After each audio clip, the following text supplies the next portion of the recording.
We welcome you live to the season number 4 NASCAR iRacing FedEx Cup Series Charlotte 600, and we are officially here all up and running. It's today. This is the Charlotte 600 for Season 4 in the FedEx Cup Series as we welcome you in live to the broadcast booth here at 7:30 p.m. Eastern Time. It's going to be a half-hour pre-race show, of course.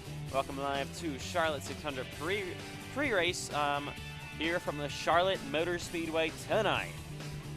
Of course, this is our longest race, so stuff to go over in this pre-race before we officially get underway here. Of course, we're going to have a bunch of interviews interviewing your drivers that are going to be in this race here tonight. We're going to be breaking down what's going to be going on tonight, some predictions possibly as well, and everything all in between tonight's NASCAR iRacing FedEx Cup Series Charlotte 600. So half hour of pre-race to break everything down. Of course, we welcome you live to the booth here in Charlotte, North Carolina. Concord, North Carolina, if you want to be exact. All right. Pre-race interviews are coming up very shortly as we are live in Charlotte. Of course, this is the Charlotte 600. Tonight will be the longest Cup Series race that we have. It also will, of course, be about remembering those that we lost, our fallen military. We're going to also have, like, in the halfway break, we're going to have cars pull down pit road for a moment of silence. It's going to be very nice there. We're going to have so many patriotic paint schemes on the racetrack as well, and all stuff like that and more for tonight's Charlotte 600. And we are just about ready to go here tonight for pre-race interviews. Or, of course, going to be interviewing your drivers you're going to be seeing in this race tonight. And let's get this started. So, of course, this is Charlotte, the 4th Charlotte 600 for the NASCAR iRacing FedEx Cup Series all time. We're going to be starting off with interviewing your last season's winner, Cameron Chandler, went to victory lane at Charlotte a season ago in the 600. He'll be up first for a pre-race interview here from Charlotte Motor Speedway. Cameron Chandler, of course, you won this race a season ago with an insane battle with Matthew White. You're going for back-to-back Charlotte 600 wins. It would also be your second win of the season to try to close into White for that regular season championship battle. So, do you guys think it's a very big possibility? You've been so close to winning already 3 races this week with iCar Trucks and the Xfinity Series. Do you guys think you can finally put it all together tonight with this very long race and be there at the end for the win? Yes, hello. So, yeah, we definitely have some momentum. We haven't finished outside the top 3 yet this weekend, so hopefully we can stay up front and survive. And it's a long race, 200 laps, 300 miles, I think. And yeah, so survival is going to be a big part of it. It was last season, and as long as we can keep the car clean and avoid Matthew White's dirtiness, we should be able to be fine. Talking about that battle, you and Matthew White over this last year or so have really put on some good battles, and you're all both in a battle for the regular season championship. So, of course, there's a lot of points up for grabs here tonight, as always. If Matthew White has an issue or something like that, doesn't score the points he wants to, do you guys think you're going to be there to capitalize and really make a gain on his regular season lead? Like 40 points back, so I mean, there won't be much of a change in the top 2 at least for quite a while. So hopefully Matthew White decides he's gonna start eating and pulls over in the middle of the race or flips over or something to help us catch up. But right now all we can do is just run the best we can and try to outpace him. All right, Cameron. Well, of course, good luck in tonight's Charlotte 600, where you go for back-to-back Coca-Cola 600 victories. Yeah, nice try, Ethan Schumler. I mean, what are we doing? Of course. Okay, of course, like I said, this is the Charlotte 600 for the NASCAR iRacing FedEx Cup Series. More pre-race interviews to come here from Charlotte, North Carolina. We're going to have some more pre-race stuff going on, some more things that are going to happen on the pace lap. Of course, we're going to drive down pit road for the pit road speed checking, but we're also going to have a 3-wide pace lap before the green flag like we had last season.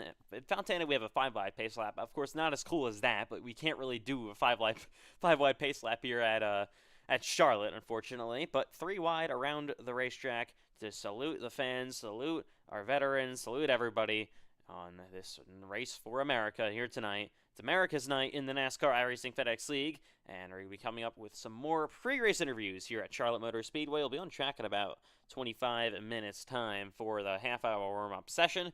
And let's go for more interviews. So coming up next is going to be the driver of the 71. That is Cole Clausen. He finished fourth in Charlotte 600 a season ago. Top five there. Looking for another good finish tonight to try to make some good gains on the playoffs. Cole Clausen, of course, running a very beautiful, patriotic paint scheme for you guys tonight. You finished top five in this race a season ago. You entered tonight, okay on the cut line. You're P9, and you got Wilkin back there as well. You're only about maybe 7, 6 or so points above the playoff cut line heading into Charlotte. So there's 8 races remaining in the regular season. It's a long one tonight. Of course, stage points up for grabs at the halfway point of the race. So ultimately, what do you think the game plan is going to be for you guys to try to stay in the race all night long? And ultimately come home with a good point today, or possibly even a better finish, or maybe even a win. Yeah, it's been a hot minute since I last raced here in the FedEx Cup Series. I took a few weeks off, but yeah, gonna be a long one tonight. I'm still not sure if McMillan is racing because he did get his iRacing account back after being hacked, so that's nice. But if I'm not with McMillan, I'll be here in the booth as a pit reporter or in race reporter, I should say. But yeah, I think Charlotte is definitely one of my favorite tracks. And we finished fourth last season, so I know we have speed to contend up front. But it's all about not getting involved in chaos too early because it's the longest race of the season, man. Just gotta stay out of that chaos and be there at the end, hopefully. So, of course, now talking about the playoff battle again, we're looking at you, like I said, P9. Then you got drivers like Wilkin, Matt Grab, Connor Havrilla, Connor Asbell, Andrew Stacy back there as well, Joseph Tucker even below the playoff cut line. He's been on fire lately. Christian Leonard, a bunch of good drivers that could be up there at the end. What do you guys think you can do tonight? Do you think you're going to be able to gain some points on that playoff cut line and put yourself into a bit of a safer position? Yeah, I think this is definitely one of our best opportunities left in the regular season to get some points before hopefully we can get into the playoffs. But I'm kind of worried about Trenton Wilkin because I know he has a lot of speed. I know he got a good finish at Michigan, I think, but he's had a little bit of bad luck this season, and he hasn't done a lot of races either. So kind of concerned about him. Asbel, he's kind of just been whatever, and he has a win. And then, Andrew Stacy, he's had a terrible season. So there's a lot of guys that I could be worried about, but there's some guys that are kind of lacking a little bit. So I don't know if I need to be worried or not. But once the regular season comes in, I'll know where I need to be as a team, and hopefully we can just start racking up some good finishes. All right, Cole. Well, of course, good luck in tonight's season number 4, Charlotte 600. It's going to be a long one. Yes, sir. Thank you. All right, that was Cole Clausen, the driver of the number 71 Ford Mustang for M&F Racing. He, of course, will be going here tonight. All right.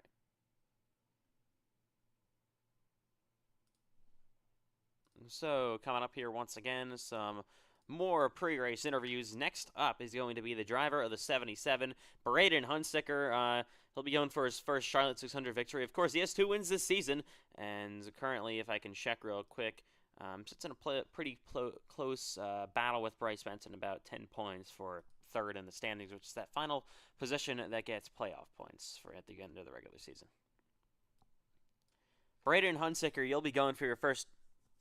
Okay, Braden Hunsicker, you'll be going for your first ever Charlotte 600 win for tonight. So you've been there sometimes, but you've also had some pretty bad luck in this race. A couple of DNFs in this longest race that we have. So Charlotte hasn't been the greatest track for you guys, but you did win, of course, the Truck Series race on Monday night. So you got some good momentum there. You guys sit in a pretty close battle for third in the points with Bryce Benson. So, of course, P3 is the one that scores the final 5 playoff points at the end of the regular season. Do you guys are going to be able to think you're going to be able to keep that advantage over him tonight and ultimately having a pretty decent day? Yeah, I don't even care about the points. I just care about finishing the race because I have not had the best luck at Charlotte, and I just want to go one race with finishing and not getting caught up in other people's crap as I have previous races. So I mean, if we're there at the end, I'll worry about that, but the main goal is just to finish in one piece for the most part. So, of course, like I said, it's a long race. Do you think you're going to be racing early on to try to maybe, well, it's not even that early on for the stage, but do you guys think you're going to be around for some stage points here at the halfway break? Um, I, yeah, probably. I mean, I hope I am. But it just really depends on what goes on during stage one, and if we're caught up in anything, or if we're just slow or something like that. I mean, I expect stage points, but anything can happen, so we'll have to wait and see. All right, Braden. Well, of course, good luck in tonight's Charlotte 600 for season number 4. Nice try.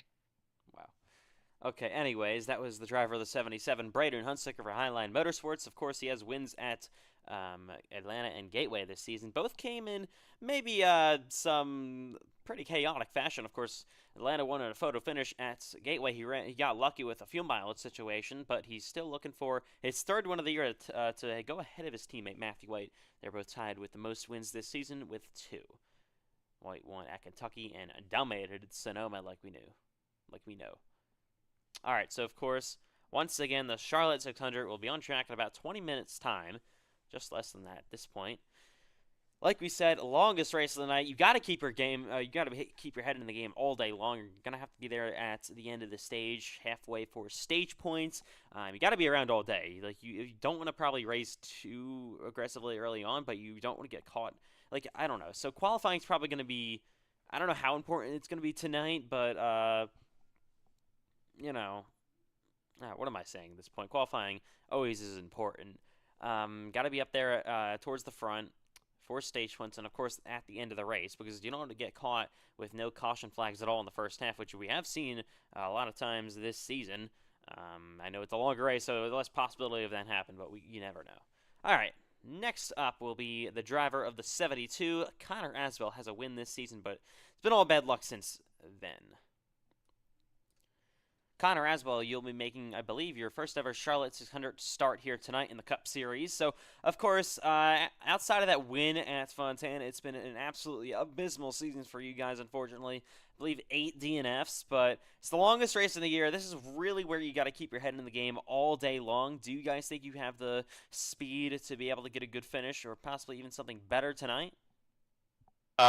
First off, I like the quote by Charles Leclerc, "I am stupid." That is most of what the DNFs were. I that really kind of I'm going in this race kind of open-minded, I don't know how the setup drives, so we're gonna all find this out in practice. And I'm a high performance athlete, and athletes sweat. All right, Connor. Well, of course, it's going to be a long race overall. Do you think you're going to be there at the end to maybe try to get a victory here tonight at the Charlotte 600?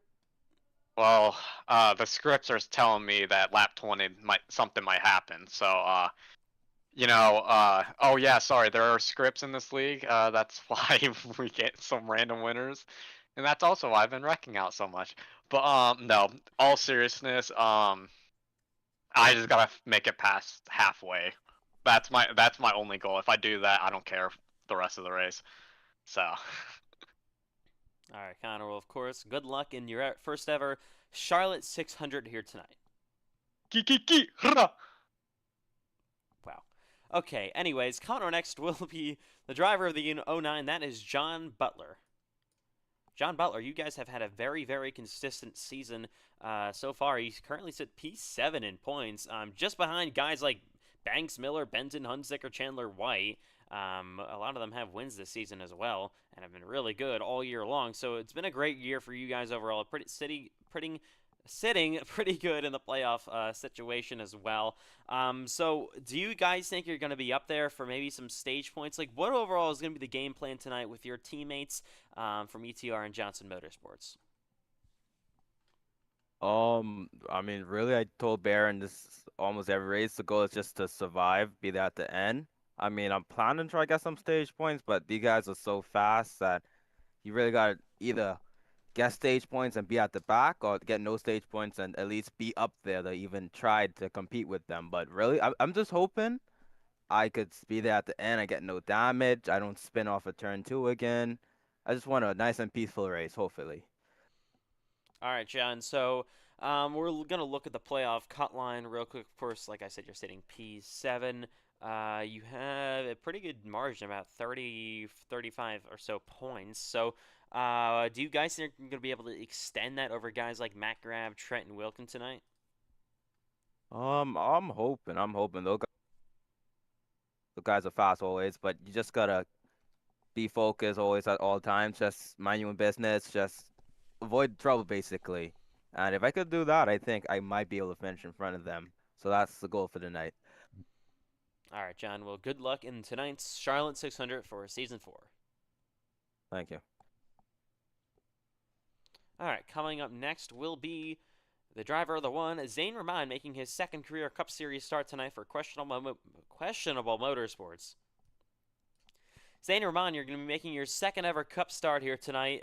It's the longest race, a Cup race of the season, of course, so going to be a long, grueling one tonight, but also your first start for questionable motorsports, and also the first ever, Cup Series start for questionable motorsports. So what overall is going to be the game plan for you guys tonight, just in your first ever start as a whole organization in the Cup Series? Well, considering like I ran pretty well at Michigan like last time I filled in for Payson, so yeah, that motivated me to do like a couple starts later this year. So, but my plan for this race is probably the same thing I did yesterday. Start in the back, make my way up. So do you guys think if you can put a good race together overall, you can be there at the end like you were in Michigan? Yep, definitely. All right, Zane. Well, nice. Good luck in tonight's Charlotte 600, where you will make your first start in the longest race that we have in the Cup Series. Yep, thank you, Ethan. Hopefully it goes well. All right, we'll be right back in about 30 seconds from Charlotte Motor Speedway. More pre-race interviews and more pre-race festivities coming up in Concord, North Carolina.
Alright, as we welcome you back here live to Charlotte Motor Speedway once again for the NASCAR iRacing FedEx Cup Series Season number 4, Charlotte 600.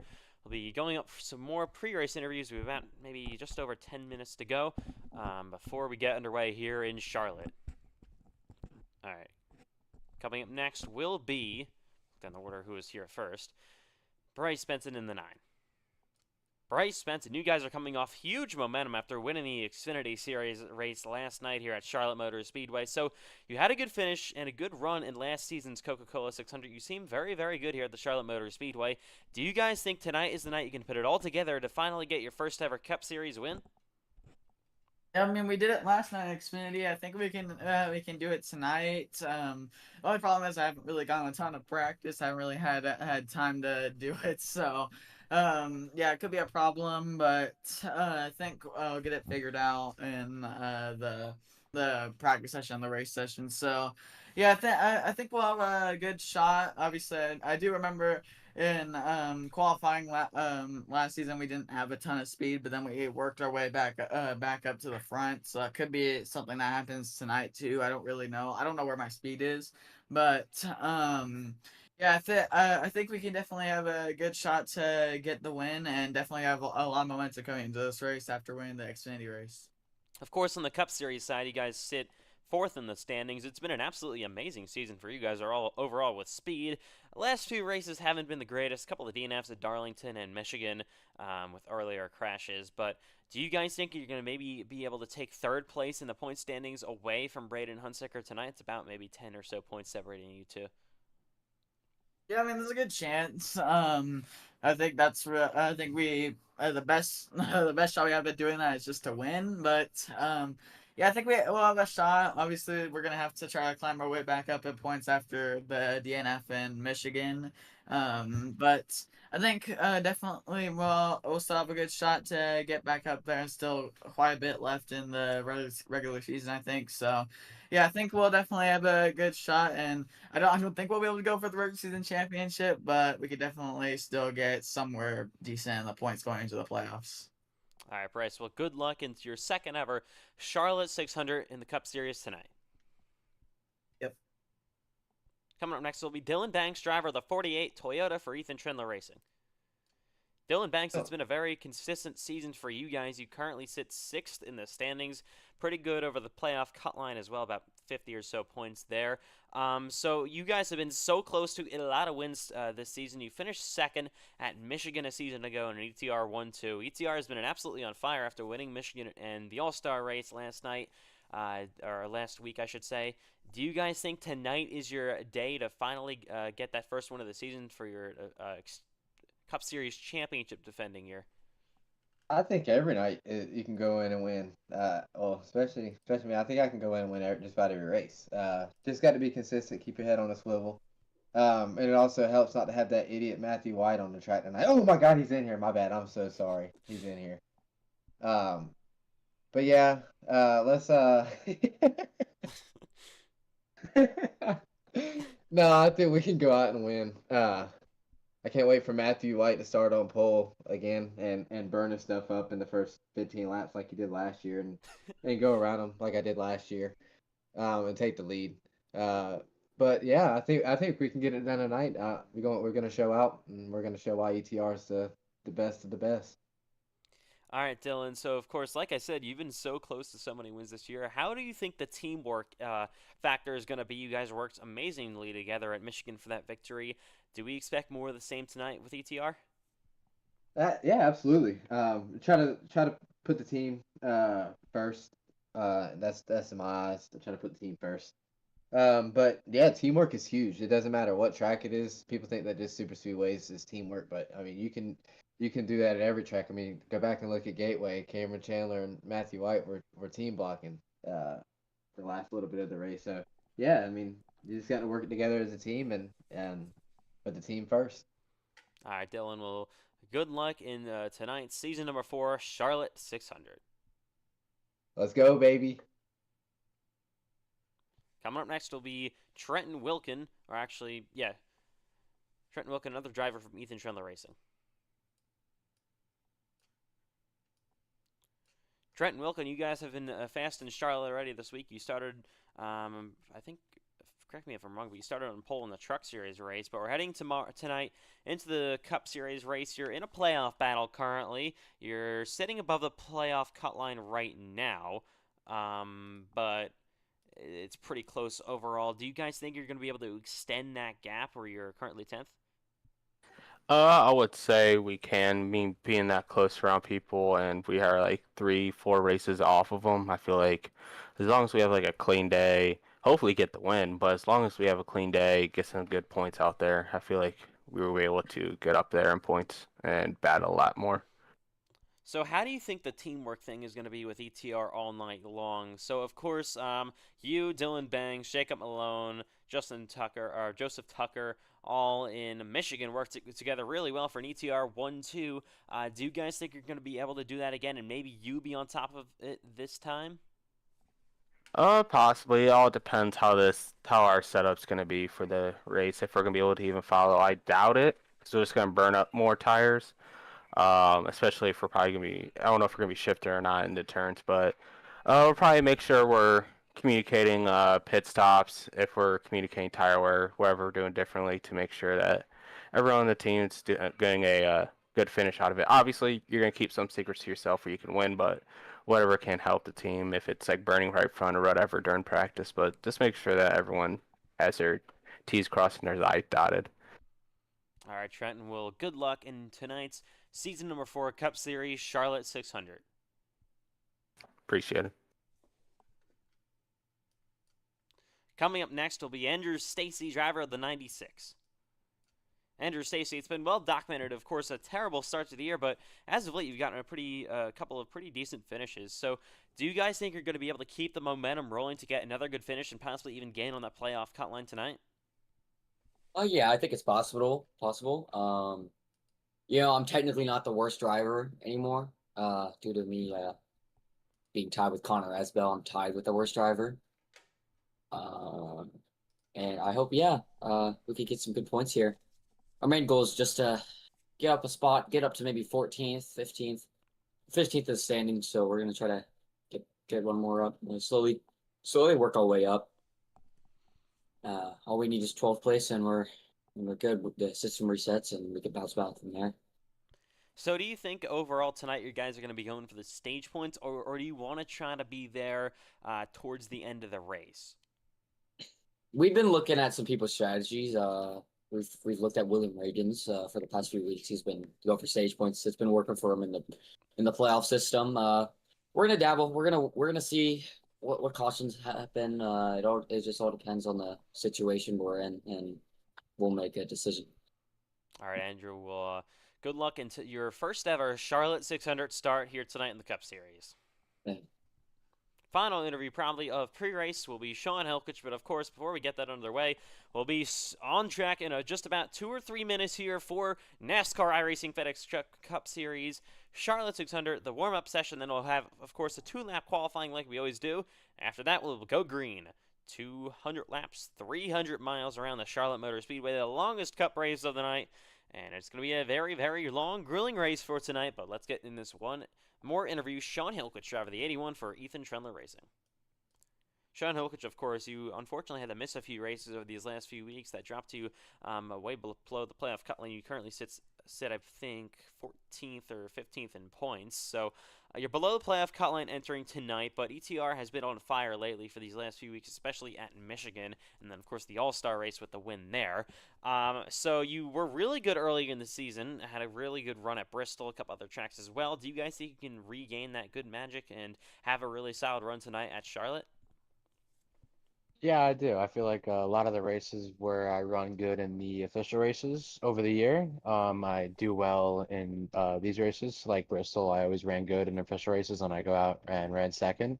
And I also feel like I run really good here in Charlotte, and I really figured out how to save tires here. So it's just gonna be staying up front, qualifying up front, and then just kind of saving my tires up there, just so longer runs happen. Just cannot fall back. So, of course, it's ultimately the longest race we have in the Cup Series this season. Do we think, what do you think your game plan is for working with your teammates as well? Do you guys think you're going to be up there for some stage points? Are you going to be going for max points today at the stage and the end of the race? I'm gonna do whatever it takes to set myself up for a win, honestly, because missed a couple races and just because I didn't have the tracks and well, I did last week when we only had 6 guys racing, but a lot of the races I just haven't had or haven't been able to come to. I just want to run up front and get a win. I'll think about stage points if it's reasonable, but if I can set myself up better for a win, I'm gonna take that. And with my teammates, I just hope that we all do what we can to not screw each other over, and I think that's all we can do.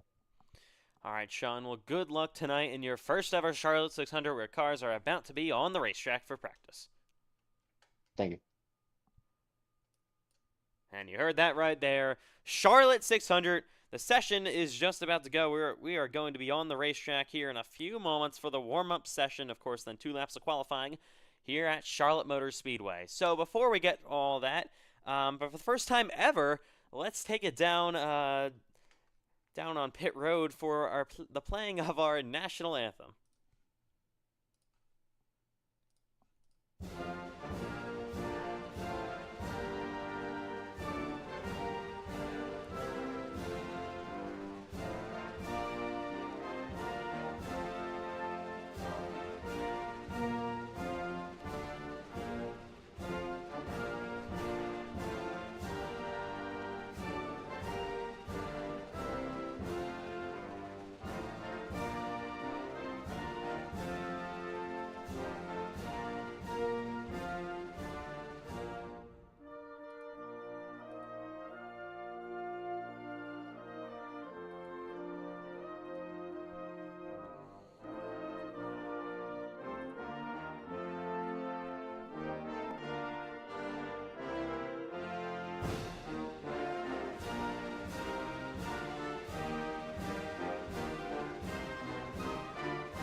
That's one way to fire it up for the season number 4 NASCAR iRacing FedEx Cup Series Charlotte 600. It's the longest night in the NASCAR iRacing FedEx Cup Series this season, of course.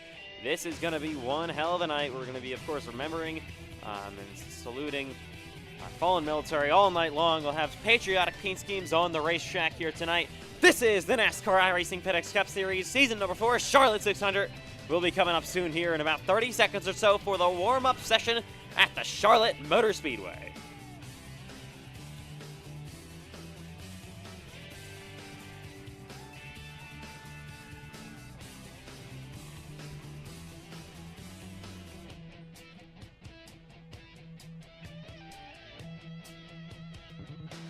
And of course, we welcome you live to the broadcast booth. This is the NASCAR iRacing FedEx Cup Series live on the Ethan Trendler channel. Of course, I'm your host, as always, Ethan Trendler, your lead broadcaster. And we got a big one for you tonight. It's one of our crown jewel events as well. This is the Charlotte 600. We've been looking forward to this one for a while now. And we also get a pretty good points battle overall in the NASCAR iRacing FedEx Cup Series. Very close tied for that final playoff spot between Matt Grab and a couple others as well. Connor Aswell below the playoff cut line entering, so is Andrew Stacy, Sean Hillquich. They got to have good days. Wilkin just barely above. And then, of course, the battle for the regular season championship currently between Matthew White and Cameron Chandler. All right, going to be on the racetrack here very, very soon, I promise, for Charlotte 600 practice. Charlotte, North Carolina.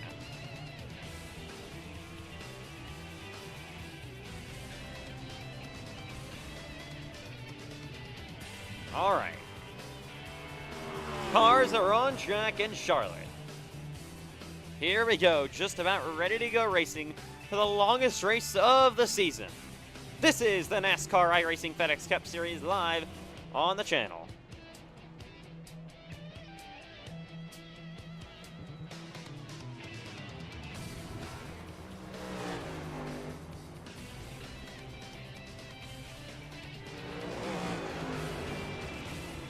All right, just getting the ticker up and working, but we are on track here at Charlotte Motor Speedway for the NASCAR iRacing FedEx Cup Series season number 4, Coca-Cola or Charlotte 600, whatever you want to call it. Here we go.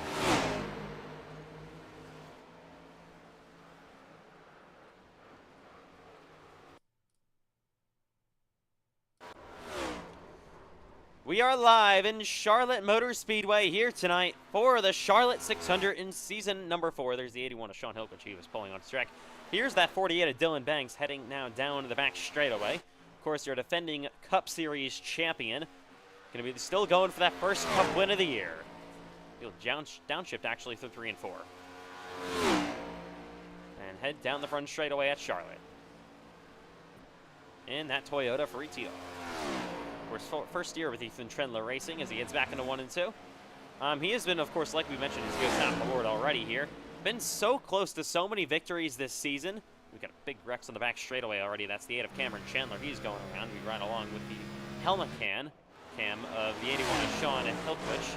There's the 71. That is Cole Clausen. We talked to him pre-race. Finished 4th in last season's Charlotte 600. He's also just barely above the playoff cut line, entering tonight, P10 in the points, so he's going to have a good day for your Season 2 Cup Series champion. Let's see, we'll run the wall through 1 and 2. There is Cameron Chandler, of course, your defending Charlotte 600 winner. Went to victory lane here at Charlotte a season ago in an absolutely thrilling finish.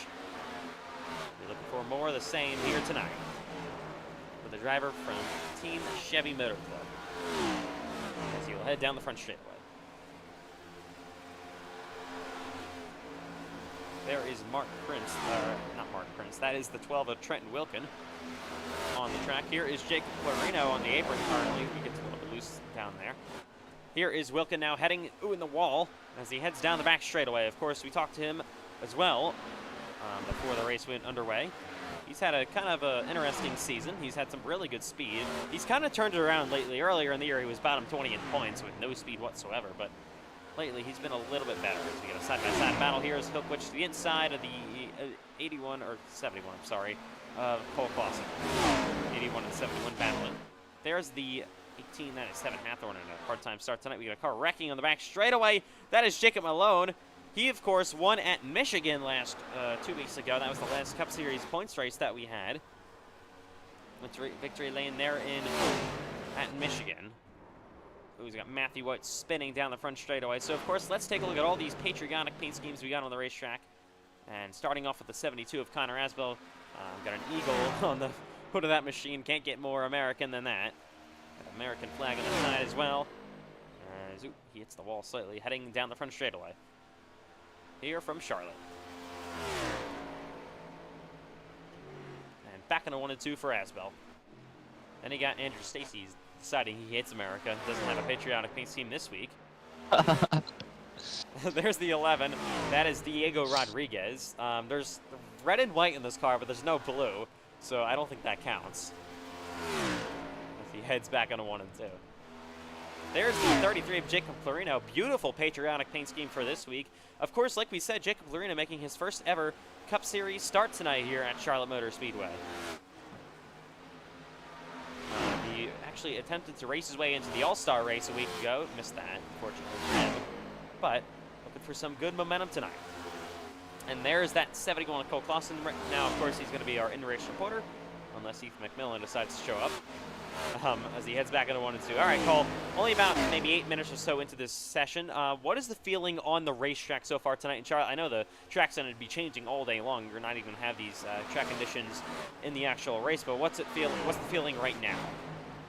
Yeah, it feels like I'm driving a bald eagle right out here. So we're ripping around this place. It's going to be a fun night, and yeah, I can't wait to get after it.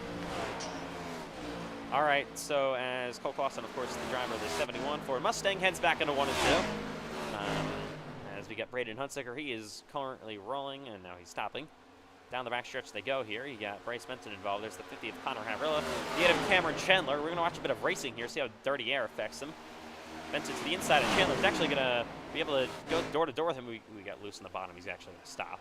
So won't see any racing there, unfortunately. As they all head back down the front stretch into 1 and 2. There is Chandler, of course, like I said, your winner last season. So far, Jacob Malone top of the board, your winner at Michigan 2 weeks ago. Chandler second, White third. Cole Clausen, winner lap for him, P4. Really solid so far. Bryce Benton right there, your top 5. Here in practice for the Coca-Cola 600. There is Connor Havrilla in the 50. He's had a pretty quiet season. Of course, they made the playoffs last year. That was with Legacy Sim Club. This season moving over to Clear High Racing.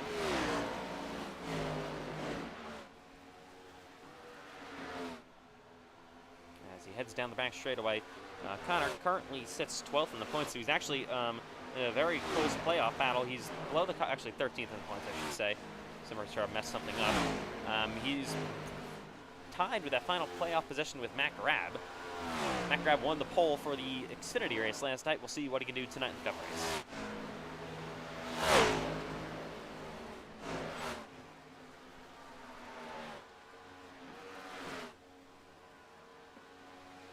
All right, here is Bryce Benton in the 9. Of course, we talked about him tonight. We also interviewed him pre-race.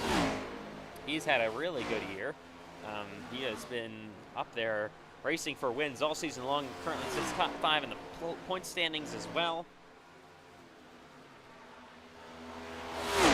As he gets back into 1 and 2, he's on the wall. So one thing you're going to be seeing tonight, we saw Cameron Chandler a season ago here at Charlotte to win the race, ripping the boards late in the going on the longer run. Bryce Benton actually trying that. We see some cars down the back straightaway. There's the 81 of Sean Hilkwich, 72 of Connor Asbell. That is the 8 of Cameron Chandler, I should say. On the bottom, the 71 of Cole Clausen getting a run on the outside. Wilkin goes to 4th on the board, but Cole Clausen looks very, very quick here down the front straightaway. That 71 car is locked up and ready to go here. Currently P5 on the board. He will pass Cameron Chandler. Ooh, he hits the wall. Got tight there of corner exit. Chandler will go to his outside.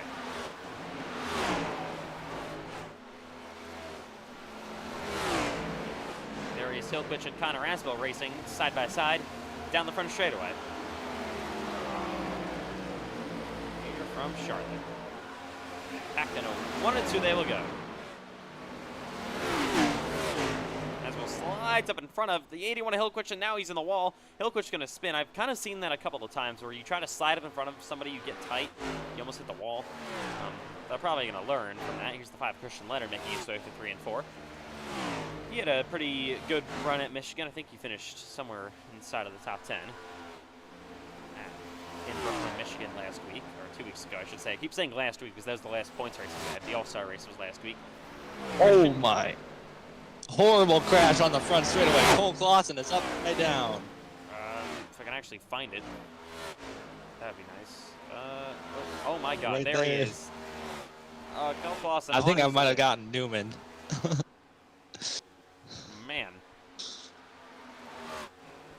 Oh my God, I died. So talking about a first, Christian Leonard currently sits 23rd in the standings. He's about maybe, what, 35 or so points below the playoff cut line. So gonna need some really good nights coming up. Here's Cole Wilson, of course, making a part-time start tonight. Full-time in the Xfinity Series. You're, of course, your Daytona 500 champion this season. Can't forget about that. Car crashing that 7.5 run. Ooh, got Amarillo. Oh, nearly gets destroyed. Now he does get destroyed by Macrab. Bit of an alternate paint scheme here for Macrab this week. I think, at least. Yeah, it looks a little bit different. And it is actually a patriotic paint scheme. I don't think I've ever seen Macrab run a different paint scheme, ever. And here he is in his Cup Series debut, Justin Rott. Of course, full-time in Xfinity, has a win this season at Fontana. Finished top 10 in the Charlotte race last night. Top 5 in points. Been really good in the Xfinity Series, finally making his first ever Cup Series appearance tonight for Ethan Trendler Racing. He's looking to have a good day. Currently sits 16th. Here is Trenton Wilkin through 3 and 4. Of course, he has had really good short run pace all year long.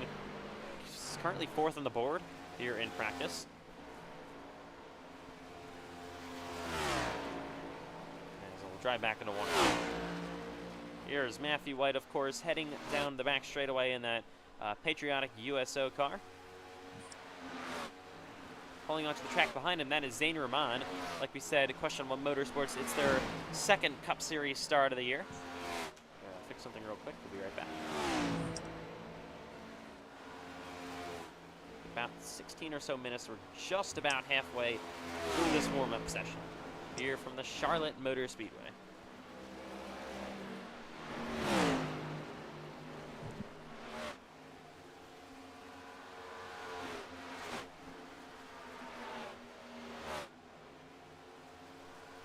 Back live here from Charlotte, North Carolina. Here's Matt Crabb making his way through 3 and 4. Won the pole for the Xfinity Series race last night. Then had that horrific flip down the front straightaway late in the going. Flew in the air right here. Luckily, he is okay. He was cleared to race tonight. That was the second season in a row we've had a front straightaway flip in the Xfinity Series. So Matt Crabb was the victim of it this year. He's currently 17th in the board. So he hit the wall slightly. Here's the 01. That is Jamie McKinney in one of his Cup starts tonight. Another car actually looks very similar to Jacob Clarino.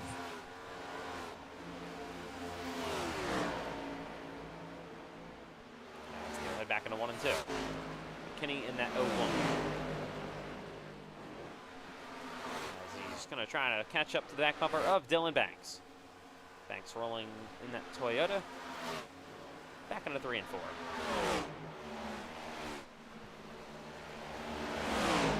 As he goes to the outside here, trying to get a run on Dylan Banks down this front straightaway. So let's give you a top 10 running order so far. Jacob Malone so far top of the board. Chandler second, White third, Wilkin fourth, Clausen really good in P5. Cole Wilson, your Daytona 500 champion, P6. Dylan Banks, Braden Hunsaker, Bryce Benton, and Jamie McKinney round out your top 10. Side by side here between McKinney and Banks as he works his way to the outside of Dylan Banks.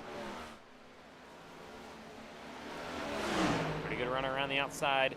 As they go side by side down the front straightaway, you got somebody crashing. I don't know where it was. Somebody just took a big hit somewhere. It's Ashton Miller on pit road. He has actually been on the track. I just realized that. Didn't think he was, but he did. Oh my God! Horrific crash. Logan Giesbrecht and Rodriguez piles in 3 Toyotas, or 2 Toyotas and a Chevrolet of 62. Man.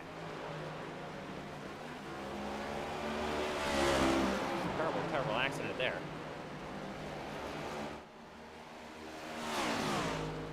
All right, pulling back onto the track. Here we go again. Here comes Justin around the 76.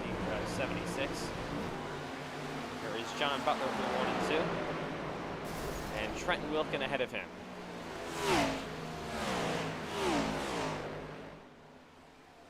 As they roll into the back straightaway yet again, here from Charlotte. And Cole Clausen is on his lid once again. Shame on the mess. Oh my, oh there it is. Wow, Cole Clausen. What a session he's had, been upside down twice. A hell of a session for the driver of the 71. And I got Newman. Oh, I'm still upside down. there we go. I think it was Ashton Miller who caused all that. Giesbeth now heading onto the backstretch. It's Justin Rock 3 and 4. Oh my god, big wreck. Couple of cars involved. There's Steve Connor Havrilla ahead of him, and they make contact once again. Giesbeth there on the 80. And Christian Leonard's in the wall. There's the 01 Jamie McKinney. Back here, the 48 of Dylan Banks, the of Cameron Chandler. 77 of Braden Hunsicker got in the wall slightly there.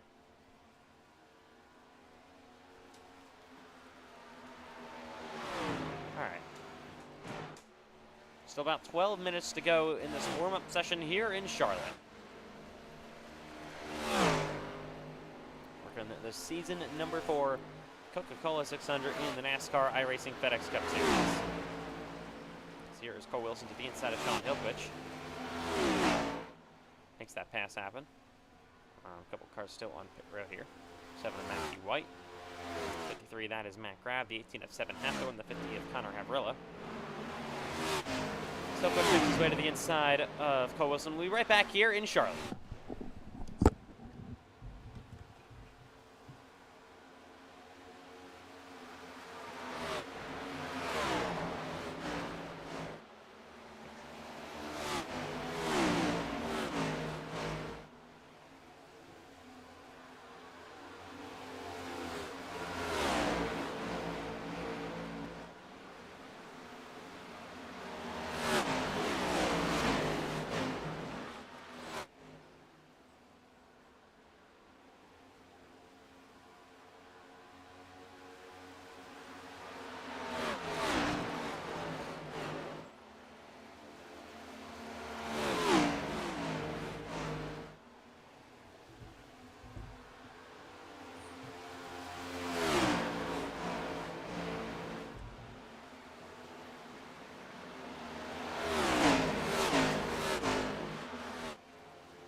As we welcome you back to Charlotte Motor Speedway, just about under 10 minutes to go now in this warm-up session, 9 minutes and 49 seconds.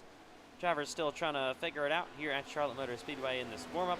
Oh my god, Sean Hilquich, oh gosh. Gonna drive back into the wall.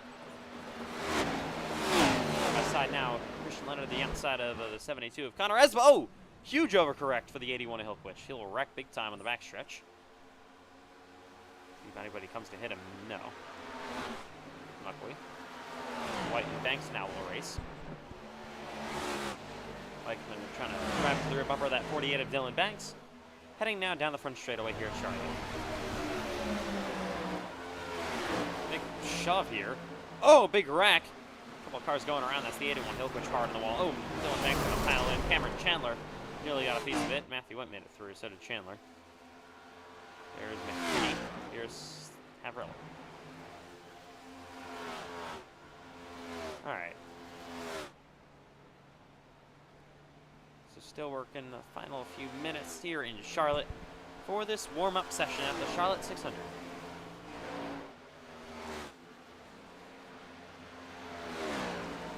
course, one of the most important races of the season. Longest race of the season as well, one of our crown jewel events. Hopefully going to be a fun one overall tonight here at Charlotte Motor Speedway. In the wall goes Andrew Stacy. Oh, Connor Asbell going to drive up there, and now Stacy going to spin. So will Asbell. Let's go down to the inside. Hard on the wall goes Asbell. That's actually the weird pit wall they have here, that for like a quarter or a third of the pit road for some reason. I don't understand why that's there, but okay. So here comes the 09 of John Butler, heading down the backstretch.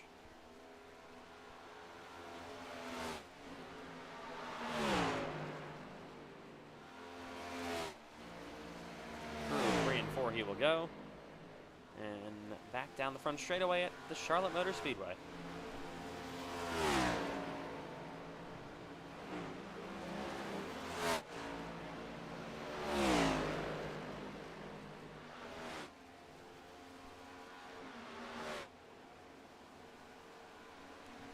Alright, side by side here, the two cars that look the exact same, David McKinney and Jacob Clarino. McKinney gonna put a big send down there to the Clarino's bumper as they roll down this front straightaway at Charlotte. Quad will they go?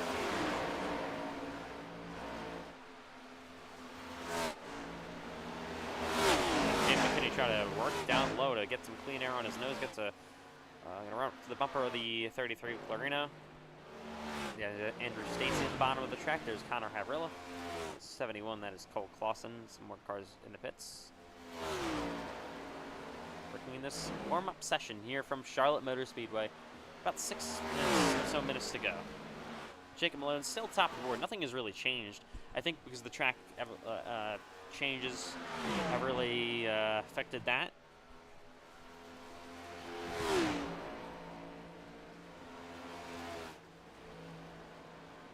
So it's been Jacob Malone top of the board, and then the first top 10 has been really mostly the same besides Justin Ryan now breaking into it.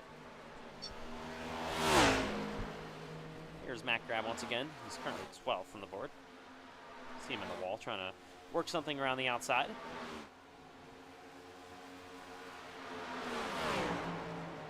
There is Logan Giesbrecht up the track slightly. Oh, he almost hits the wall.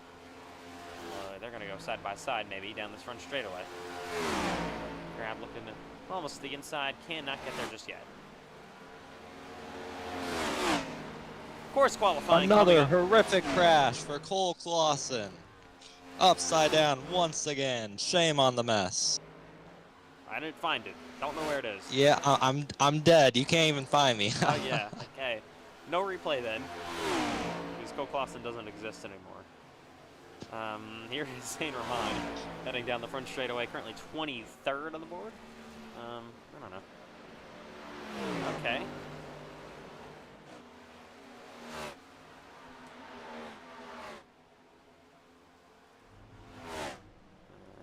Back live here in just a quick second.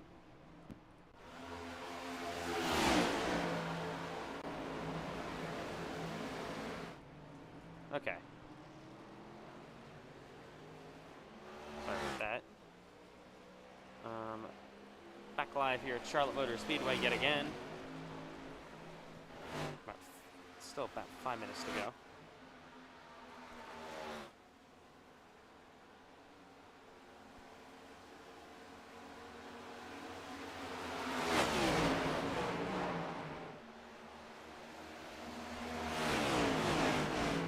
So, down the front straightaway, they'll go yet again. Wilkin following in the tire tracks of John Butler. That 09.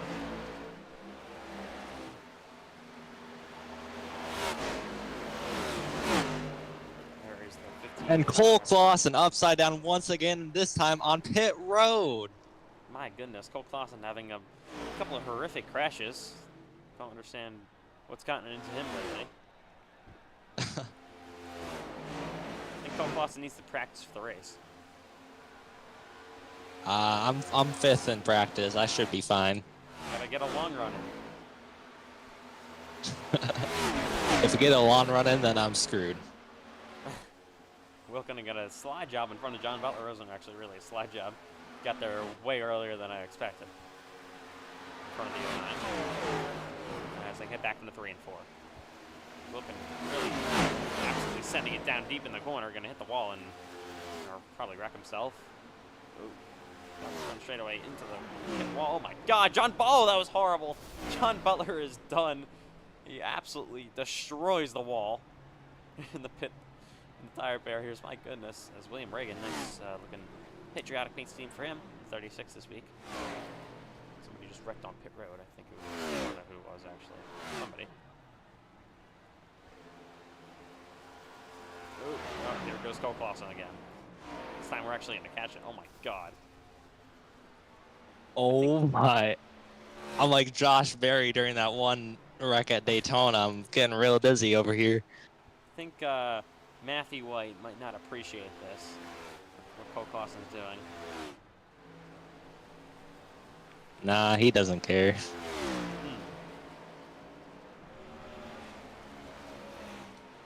Alright. Like I said, just about now 2.5 minutes to go in Charlotte. Of course, this race, like I said earlier, are going to be going through so many changes throughout the conditions on the racetrack, of course.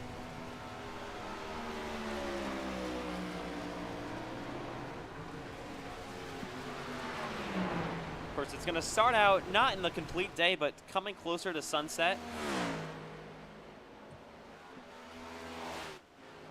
And then we're going to, of course, go into the sunset. Then we'll go to night. We'll go to late night where the race will come to the checkered flag. We should be before, like, I think we'll be under complete darkness around, like, maybe lap 70 or lap 80.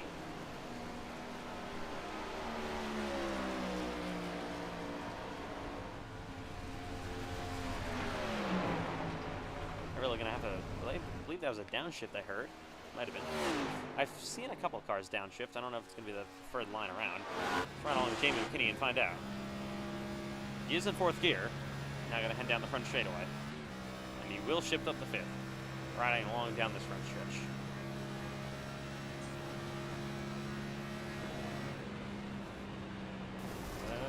He doesn't downshift in 1 and 2, surprisingly.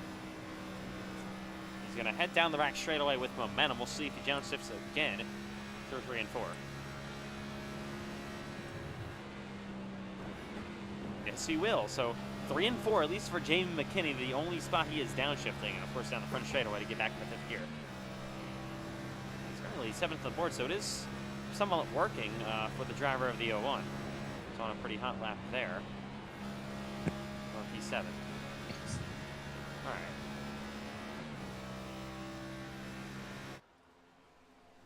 Once again, down the back straightaway goes McKinney. Oh my, somebody's taking the roval. That's Sean Hilquich.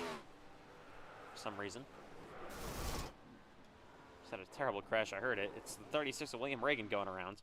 All right, coming back to about 20 seconds left to go in this warm-up session from Charlotte. This is the NASCAR iRacing FedEx Cup Series Charlotte 600. The warm-up session is going to come to a close now. And it's ready to go for America's Night of Racing. The Charlotte 600 for season number 4. Qualifying is about to come up.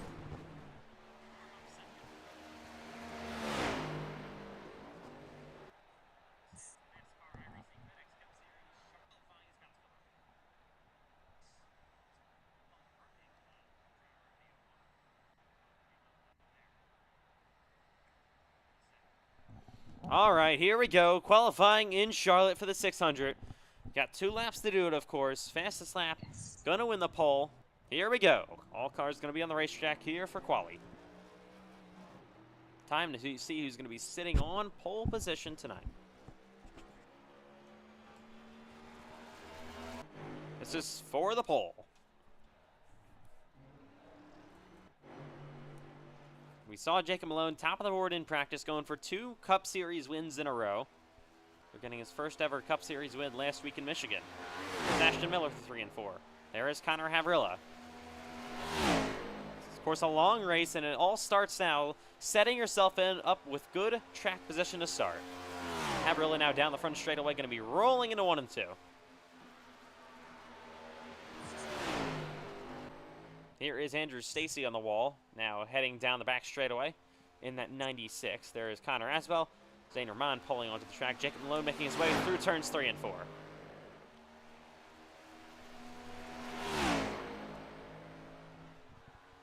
Here is 7 Hathorn across the line. Here's Cameron Chandler on the 8. Jamie McKinney making his way through 3 and 4. Andrew Stacy goes top of the board, and Miller now fastest. Hunsaker second. White now fastest. He is top. Here comes Logan Giesbrecht across the line on his opening lap. He's 5th. McKinney to the top of the board. There's Christian Leonard in the 5. There is Colorino down the backstretch in the 3 and 4. Here is the 36. William Rainey's up the track, getting tight. Gonna have to lift and hit, maybe even hit the wall. Malone is 3rd.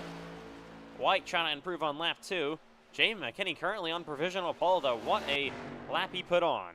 Down the backstretch goes Jacob Malone in that final lap. Here's Cameron Chandler for 3 and 4. Leonard is 2nd place. Good lap for the 5. Off turn 4 goes the 8 of Chandler. Down the front straightaway yet again. Was yet to put down a time. We'll see if lap number 2 is improvements. Matthew White is not improving. He is 3rd. Ooh, Sean Hilkridge wrecking off of pit road into the wall. Hard he goes. White, I believe. I don't know if he's still on the lap. I don't think he would be. Doesn't seem right that Matthew. No, he's not. He's pitting. Gonna actually practice pit road here. You're gonna have green flag pit stops most likely if you don't have any caution flags in the first half. Here's Rodriguez now down the back straightaway. You saw Bryce Benson pulling on. Here's Cole Wilson. Still a lot of heavy hitters to go. Round, Grab, Wilkin, Benton, Banks. Still a lot of cars to go. McKinney, though, currently on provisional pole. What a lap he put down in the 01. Here comes Cole Wilson across the line. Back into 1 and 2, he'll roll. There is Dylan Banks down the back straightaway. Here's Cameron Chandler rolling. He is 4th. Zane Rahman on pit road. He is 17th. Last of the cars that have qualified so far. Bryce Benson making his way through 1 and 2. He's on his first lap. Cole Wilson on provisional pole. What a lap by the 22. As off turn 4 goes Bryce Benson, the track is apparently all of a sudden ramping up. To the line goes the 9. What will this lap time bring? And he is 7th on lap 1. We'll see if lap 2 can be an improvement. Here comes Matt Grab on track now. Dylan Banks 10th. Here's Cole Wilson. Final lap for him, trying to improve his top of the board time. I don't think he will. Here comes Justin Ryan. Only about a minute left here, getting on the track late. Trenton Wilkin currently 13th. He is backing it down. He will qualify at best 13th place. Here comes Bryce Benson back down the front straightaway. Will he have an improvement here? No, he will not. Seems like lap 1 is the lap to do it. Here comes Matt Grab to 3 and 4. Benson qualifies 7th currently. Matt Grab was on pole for the Xfinity race last night. Off of turn number 4 he goes. What will be tonight in the Cup Series? Across the line, he's yet to put down a time. Lap 1 we know is going to be probably the best. Matt Grab, he is 13th. Here's Cole Wilson down the backstretch. Here is Justin Rock. I believe he's on a flyer. Can he get to the line, though, in time to actually do it? I think he's on a flyer. He's got to be. Did this last night, and he barely made it to the line. Had a mistake that didn't allow him to do a second lap. What a lap time by Justin Rock. It's 2nd. Man, is Matt Grab final time? Did he get there? No, he did not. He's going to qualify 14th. And that will do it. Cup Series qualifying at Charlotte Motor Speedway is over. As we officially welcome you live, Cole Wilson on pole position for the season number 4, Charlotte 600. That's a pretty big upset, even though he is your, of course, Daytona 500 champion. As we welcome you live to Charlotte Motor Speedway here tonight. This is the NASCAR iRacing FedEx Cup Series season number 4, Charlotte 600. We're live in Charlotte, North Carolina. As cars going to be rolling on here on the grid, of course. 200 laps tonight at Charlotte, the longest Cup Series race of the season, like we've said many times tonight.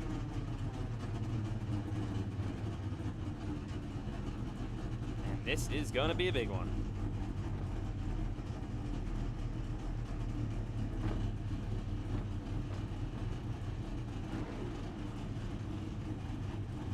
All right. Here we go from Charlotte tonight. Cole Wilson on pole.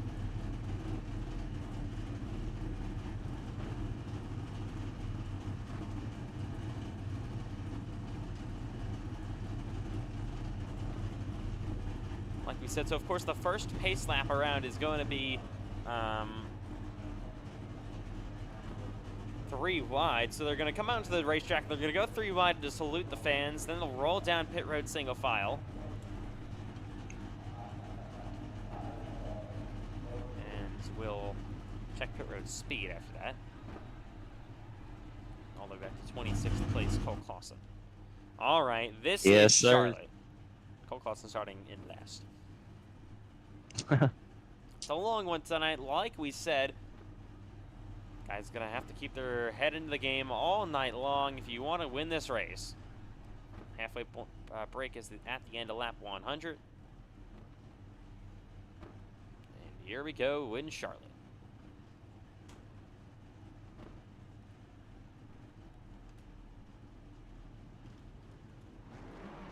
All right, car's gonna roll off this time by. This time they're gonna go 3 wide. So they roll off of pit road here at the Charlotte Motor Speedway. And they will come to salute the fans 3 by 3 around the Charlotte Motor Speedway. We started this tradition a season ago. I'm gonna carry it over tonight, of course. What a beautiful night for some Cup Series action. Clear, sunny skies at in Charlotte, North Carolina.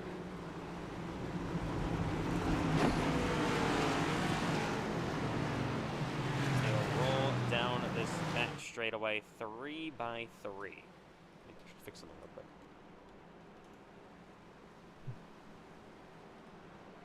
Three by 3 down the back straightaway here at Charlotte Motor Speedway on America's 9th for racing in the NASCAR iRacing FedEx Cup Series. Be under the lights pretty shortly as well. This is the season number 4 Coca-Cola 600. What a beauty this is. 3 by 3. Heading through turns 3 and 4. And they're going to come down the front straightaway as well to salute those fans.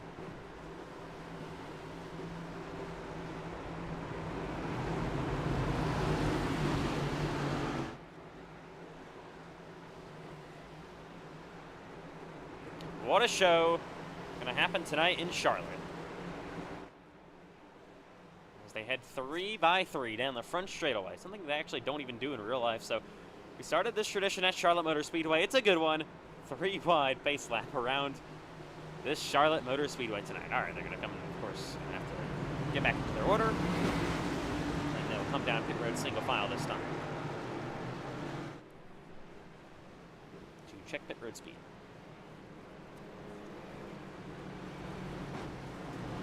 What a sight around Charlotte. As Cole Wilson, your pole sitter, going to be here. McKinney, I think, has to be let in the 2nd place. Justin Rott. They're still trying to figure some stuff out. They got to get single file here, of course. I think they should be able to do that. Hopefully. 3 wide salute down pit road. Yeah, that's all we need.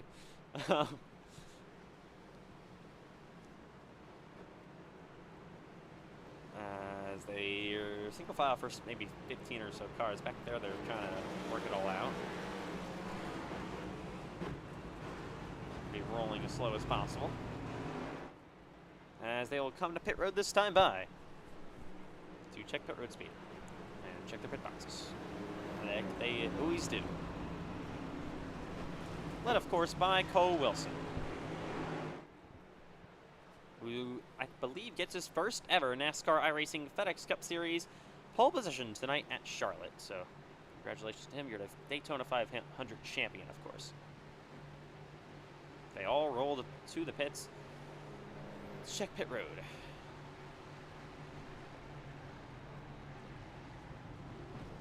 Pit boxes, of course. So the thing that started the season, of course, like as always, the choose cone going to be down the front straightaways. They will come to 1 to go to the restart this time by to the start. Of course, this time by we won't have the choose on the initial start. Never do. That's an interesting angle, but here we go at Charlotte. All awaiting all the days of other races. It is finally over. We are just about ready to get this season number 4 Coca-Cola Charlotte 600 underway for the Cup Series. It's the longest night of racing. This should be a good one, and we are happy to have you joining us in live for tonight's race. Race 11 of the Cup Series season comes with 8 races remaining in the regular season. Cole Wilson, Justin Rott on the front row. Going to lead the field to the green flag at Charlotte. Ford Chevrolet on row number 1, 2 Chevys.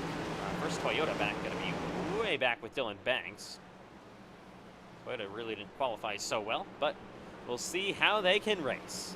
Here we go. It's the longest night in the NASCAR iRacing FedEx Cup Series, and it's here right from Charlotte Motor Speedway. The pace car is on pit road, and the season number 4 NASCAR iRacing FedEx Cup Series Charlotte 600 is green and underway.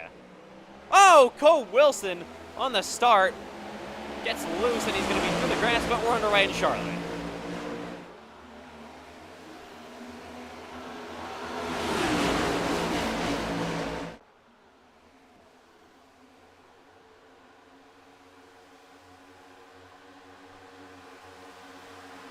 Through 3 and 4 they go. Justin Rott gets the lead from that. Cameron Chandler now in the outside lane. You got Benson kind of through the middle, looking back there 3 wide almost. Matt Graham in the middle. Sean Hillquich up top, leading lap 1, and his first ever lap wet will be Justin Rott.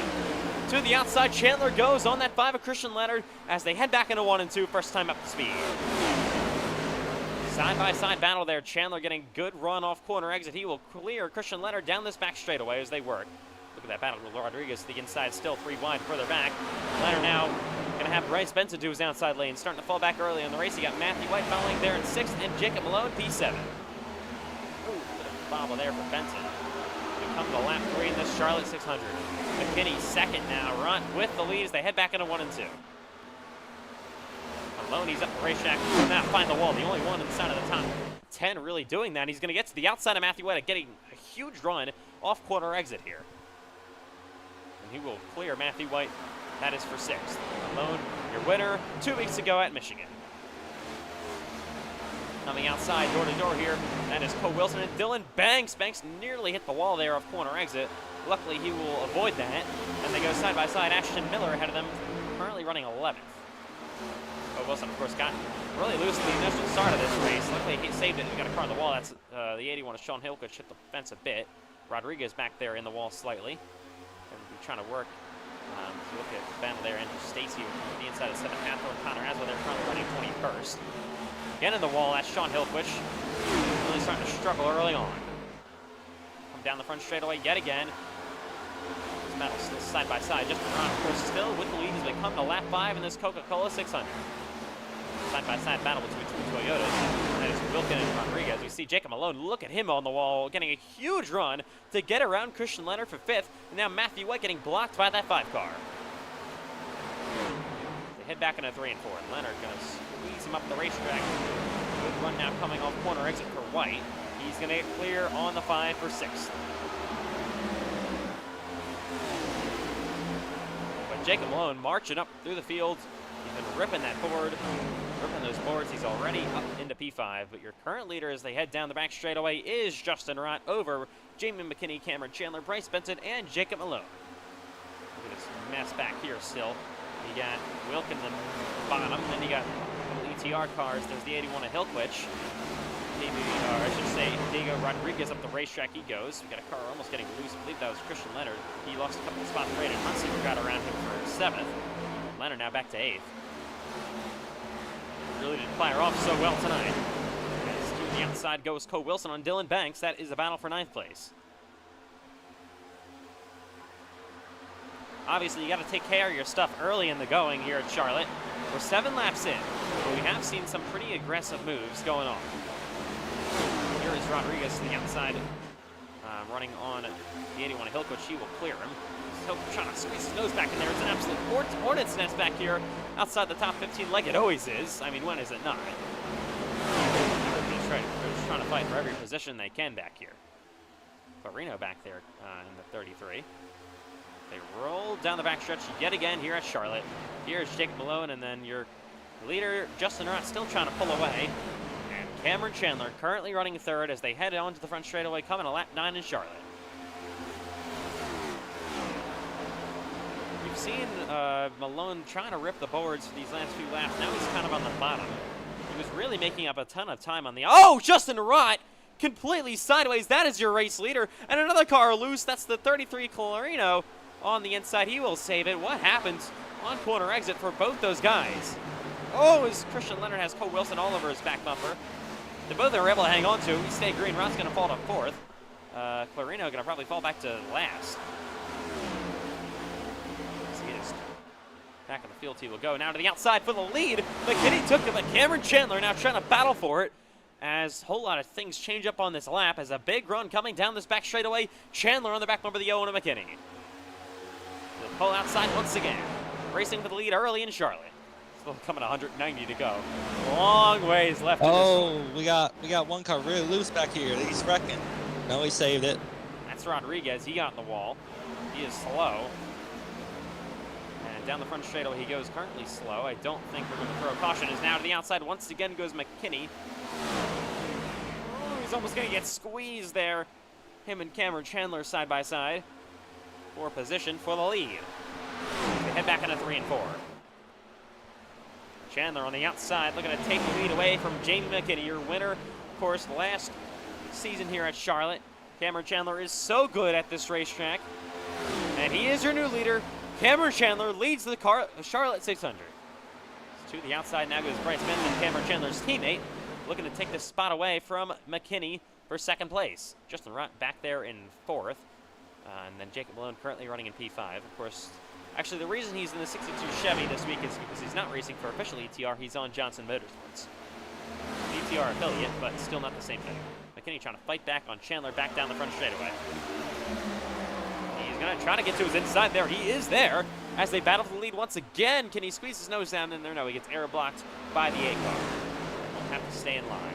Oh, McKinney is sideways. We've seen now 3 cars. Oh, he's got to keep out of the way. He's going to spin here on the back straightaway. If he can get it rolling again, he's out of the way of everybody. So he's rolling once again and we stay green. My goodness, Jamie McKinney almost had that thing saved. That's the 3rd car we've seen getting loose off turn 2. Cole Clausen, is it an issue back there? Honestly, I haven't been having much problems back here, but I think, maybe up front when you're just, racing as aggressive as possible, it can get loose possibly, but yeah, I think that's pretty interesting now that we're 14 laps into this race. The car's got in the wall. There's now the 80 and Giesbrecht goes to the outside here of Trenton Wilkin. Sean Hilker trying to slide up down in there. They're going to almost go 3 wide. I mean, I would honestly be not hitting the wall like that early in the race. You got 175 laps to go. So I don't know why they're like really racing aggressively side by side and hitting the wall. Oh my god, what? Oh no, the 80 of Giesbrecht is sideways. And now you got a car almost crashing. It is a mess back here. What are they doing?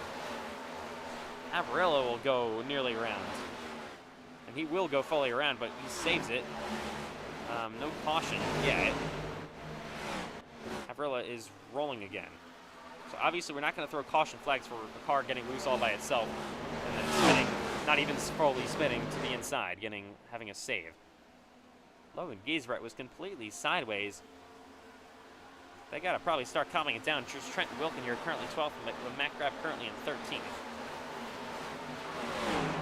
To the outside goes the 12 of Wilkin.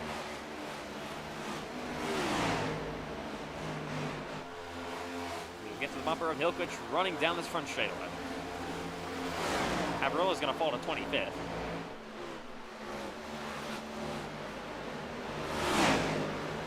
Now to the outside once again. Wilkin trying to get a run on his teammate, Sean Hilquich. He's going to almost try to block as they roll down this back straightaway at Charlotte. Nearly in the wall. Wilkin will go in the wall slightly. He's going to probably get some damage from all that. It's just something I really don't understand. He's got a battle for second place, I believe. Here is Bryce Benton getting around Justin Rupp. I don't understand why they're pushing so aggressively early in the going. I mean, they're like hitting the wall. They're trying to get around each other. It just doesn't make a whole lot of sense to me at all. Matt Crab back there currently running 13th still. And Jason now having a bad day in 14th. Is now Matt Crab trying to work to the inside of Sean Hilkers. These two are battling inside of the playoff cut line. Hilkers has a bit of damage there. Not really sure where that came from. It's on the front of the end of the right side.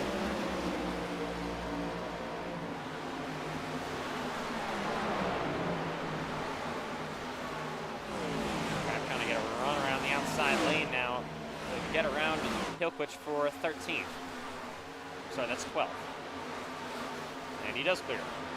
12th place goes Matt Grab. And up front there's Cole Wilson to the inside, currently running 8th. Dylan Banks there in 9th. Christian Lund running 7th. Hunsicker 6th. White 5th.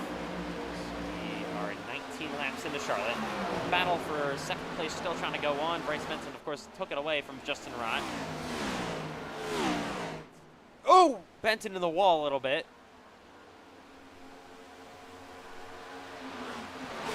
He's got to be careful with that. Of course, he had a lap 2, I believe, DNF at Michigan 2 weeks ago.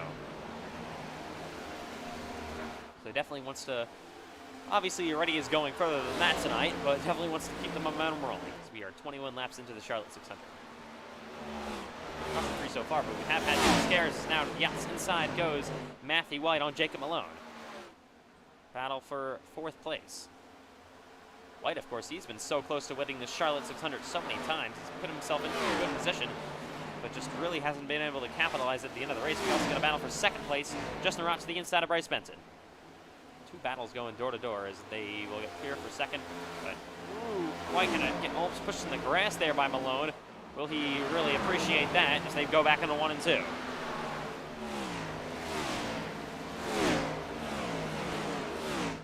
Side by side, rolling down the back straightaway here from Charlotte. 4th place, big send, Justin Rott on Bryce Benton, still trying to battle for 2nd place. Benton, of course, Rott was leading this race at one point, then had a bit of a scare off turn 2. We've seen maybe 3, maybe 4 cars get really loose there, all able to mostly save it and keep on going. The only one that really fully spun around and getting loose there was Jamie McKinney. As Rott's gonna slide in front of Bryce Benton and take 2nd place away. Now to the inside will go Jacob Malone on Matthew White. Side by side, that is for 4th. Malone on the apron, but a good run around the outside. Matthew White will clear him and be up to 4th. Battle here now side by side. We've got side by side battles all over the racetrack. Former teammates at ETR. Trenton Wilson to the inside of his former teammate Ashton Miller. Graf trying to get to this battle as well. This is battle for 10th. Ooh, big send there on Wilkin. He's going to clear Miller, who gets on the wall ever so slightly. Graf going to try to make his way to the inside. Trying to take 11th away from Ashton Miller. Graf will clear him for P11 as ooh, the wall slightly he goes. Roll down the front stretch yet again at Charlotte. Still to the inside now of Trenton Wilkin. Side by side for P10. Matt Grab trying to take it away. Still got that side by side battle. Gonna look at this for a second. Hunsicker gonna get around Jacob Malone. And he was gonna clear him for 6th. Malone will fall to P6 to start with. Now it means Hunsicker inside of the top 5. Still side by side. This battle raging on between Matt Grab and Trenton Wilkin.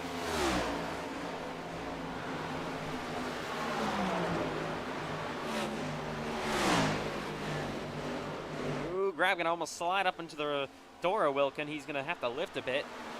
Head side by side down this back stretch at Charlotte. Grab's still gonna try to keep his inside. Can he do it? No, he's gonna have to pull back in line there. There's Cole Wilson running 7th, Malone 6th. And for the lead, we're catching some lap traffic. Here is all 3 of them in line. They caught the 80 or the 11 of Diego Rodriguez, and he will go a lap down. He of course had that almost spin, got loose, hit the wall. Luckily he was out of the way. Ooh, car got loose on the inside. That's Cole Wilson. He will save it, of course. Get back here, 7 Hathor and Andrew Stacy battling for 14th. And now for the race lead, it's starting to heat up here. Up front, top 3 nose to tail. That lap traffic really kind of put an effect on there, as now Bryce Benson will make his way to the outside of Justin Rye. Roll down this back straightaway at Charlotte. White is clear of the lap car. And Rodriguez will come back in line. He's currently in the free pass position. Justin Rye trying to hold on to the 2nd spot, but Bryce Benson really starting to pressure. Still early days here in Charlotte. All right, Cole Clausen running 18th right now, so made up a couple starts, made up a bunch of spots from where you started. What is the fuel situation looking like now, 29 laps in? I got 39 laps of fuel left. All right, so we should expect a pit stop around maybe lap 70 or so, 65, 70, if they stay green. Of course, they'll be under green, then that'll make them good to the end of the halfway. Good to the end of the stage, I should say. Driver's hoping for a caution flag, of course, first of all, Rodriguez, and then you got Havrilla just way out here. McKinney not far back either. They're going to need some yellows pretty soon if they want to get back on the lead lap, but we are 30 laps in. We've been green all so far tonight. Benton got the wall slightly. Rodriguez a little bit slow here, trying to get out of the way. Mike Brown will make his way to the inside, so will Cole Wilson and Trent Wilkin. He's running very slowly, hoping just probably for a caution flag at this point.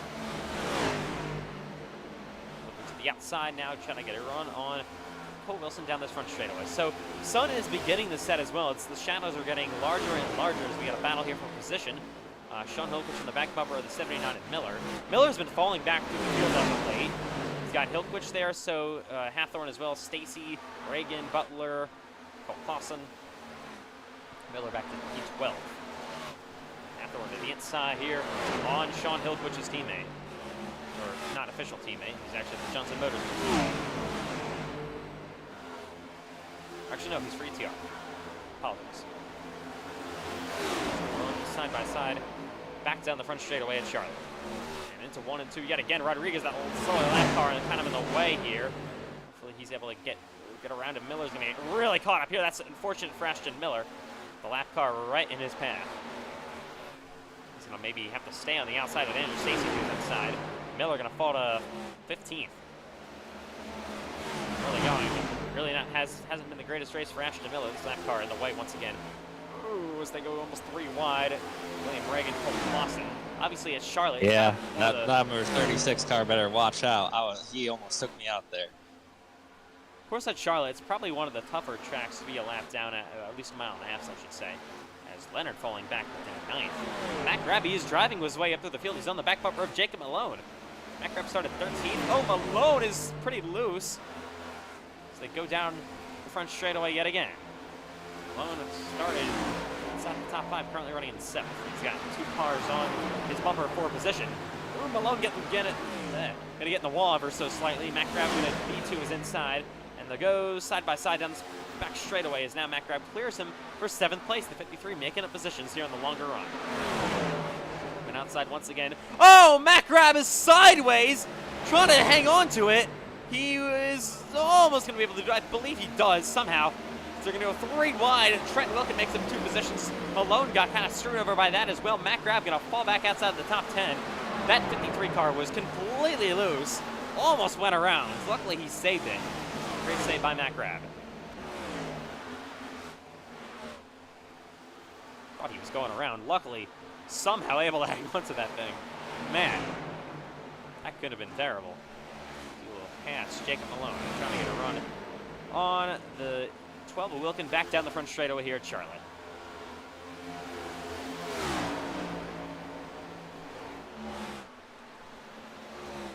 Grab to the inside, battling now for 9th place on Trenton Wilkin. Oh, we got a car around. That's Braden Hunsicker. The middle of the pack he goes. Caution going to come out.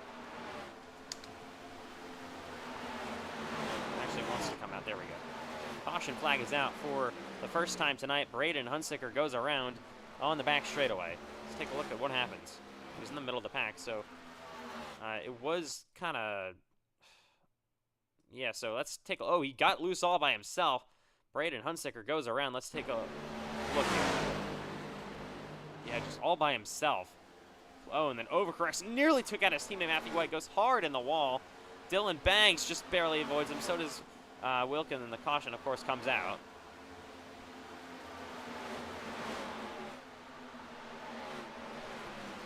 Rodriguez is going to get... Gonna see a full pack of cars coming down pit road here. We're going to take a look at that real quick. We'll run along with Hunsicker pretty soon. So this is kind of going to make the strategy pretty interesting. They're all probably going to pit here. I don't know if they're going to pit it halfway now.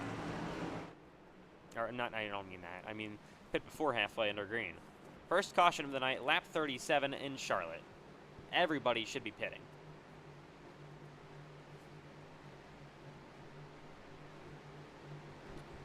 Here are cars, leaders, I should say, on pit road for the first time tonight in this Charlotte 600. Alright, so of course, like I said, Rodriguez getting the free pass will be back on the lead lap. Probably 4 fresh Goodyear tires. You get 5 sets of tires tonight. I think that would be enough on our normal strategy race. Should be. Cameron Chandler going to be side by side on pit road. He'll roll off first, second. I believe Rott got it. Third, Benton. Fourth, White. Fifth, Leonard. He makes up a couple spots. Sixth is going to be the 48 of Dylan Banks, but all on his own. Braden Hunsicker goes around, and he has big damage on his 77. Went head on to the wall in the back straightaway after the caution came out. First yellow of the night in Charlotte, lap 38.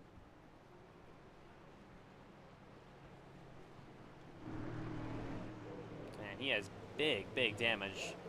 I don't know if it's going to be terminal or not, but that is exactly what Braden Hunsicker did not want to see tonight. And it is perfect situation for the 9 of Bryce Benton. This is what he needed. Was entered this race just about 10 points below Hunsicker for battle for third in the regular season. And he is going to get a pretty good points haul out of this if he can actually keep it up here. This is a really good opportunity as Rodriguez is still on pit road. He would be the free pass car coming to the choose this time. We'll be restarting on lap 40. Not even a quarter of the way through this Charlotte 600. As they come to choose, kind of inside-outside for most of the fields. Of course, Chandler chooses bottom. The lap car, that's annoying things. Rodriguez will go 2 laps down, so he will not get the free pass. Just trying to repair some damage. Bank on some caution flags later. Here is Braden Hunsicker rolling onto the track with his damaged 77. Yeah, unfortunate for him. Spins out all by himself there on the bottom. Just not really sure what happened there. Just maybe pushing a little bit too hard.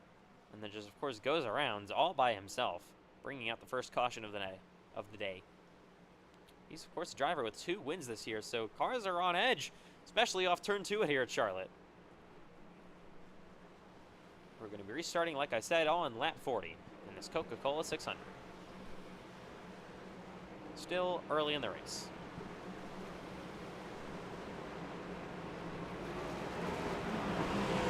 It's a normal mile-and-a-half race for the Cup Series. It's 134 laps. You got just under 70 more laps tonight. That's why it's a test of endurance. The biggest test of endurance, I should say, in the NASCAR iRacing FedEx Cup Series. All right, first official restart of the night. Going to be on lap 40, working the first caution of the day. Pace car is on pit road. It's going to be Cameron Chandler, Justin Rott leading the field back to the green flag. We're back underway here in Charlotte. Oh! Messy restart again. Just like the initial start, Bryce Benton got played terribly. He's going to lose maybe 4 or 5, 6 even spots inside lane. That's the second time they had an issue on the restart. Get back in the 1 and 2. There's Trenton Wilkin on the outside lane. There's William Reagan behind him. Down the back stretch they had. Rott is in the second. Now Matthew White the third. Chandler still leads down the back straightaway. Look at the side-by-side battle.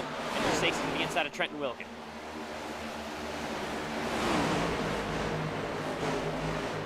Ooh, almost making contact, those two. Down the front straightaway yet again. Everybody kind of in a pack here. Braden Hunsicker, you can see there on the 77. You got to give an update on him. He's actually passed a couple of cars already, so the damage doesn't seem too terrible on the 77 somehow. He saved his motor, didn't blow up or anything. That would have been a race over if it did. He is actually still kind of in this thing. Don't know if he's going to be able to battle for the win. Probably not, but he is going to maybe be able to salvage something. With Bryce Benton now falling back to 7th place, and Dylan Banks inside of the top 5 for the first time tonight. Head on to the front straightaway yet again in Charlotte. 42 laps into this Charlotte 600. Leonard trying to make his way to the inside of Trenton Wilkin. Going to have to fall back in line back there for 9th place. Matt Grab, of course, he had that huge moment. That was a big save before the caution came out, running 13th where he started. Connor Aswell to the outside of him. Haven't really talked about him today, battling for 13th.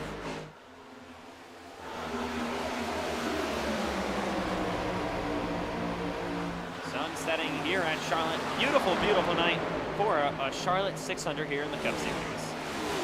Reagan on the outside, running inside of the top 10. Of course, he won the stage last week at Michigan, put him inside of the playoff cut line. To the inside goes Sean Hilquich on William Reagan.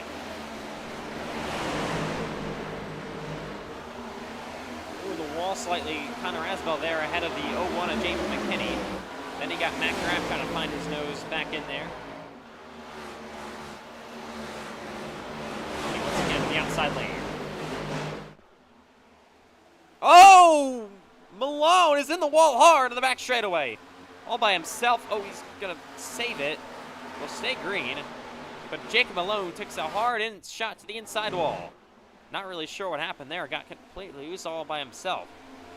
Off of turn 2 again. Seemingly the trouble spot here tonight.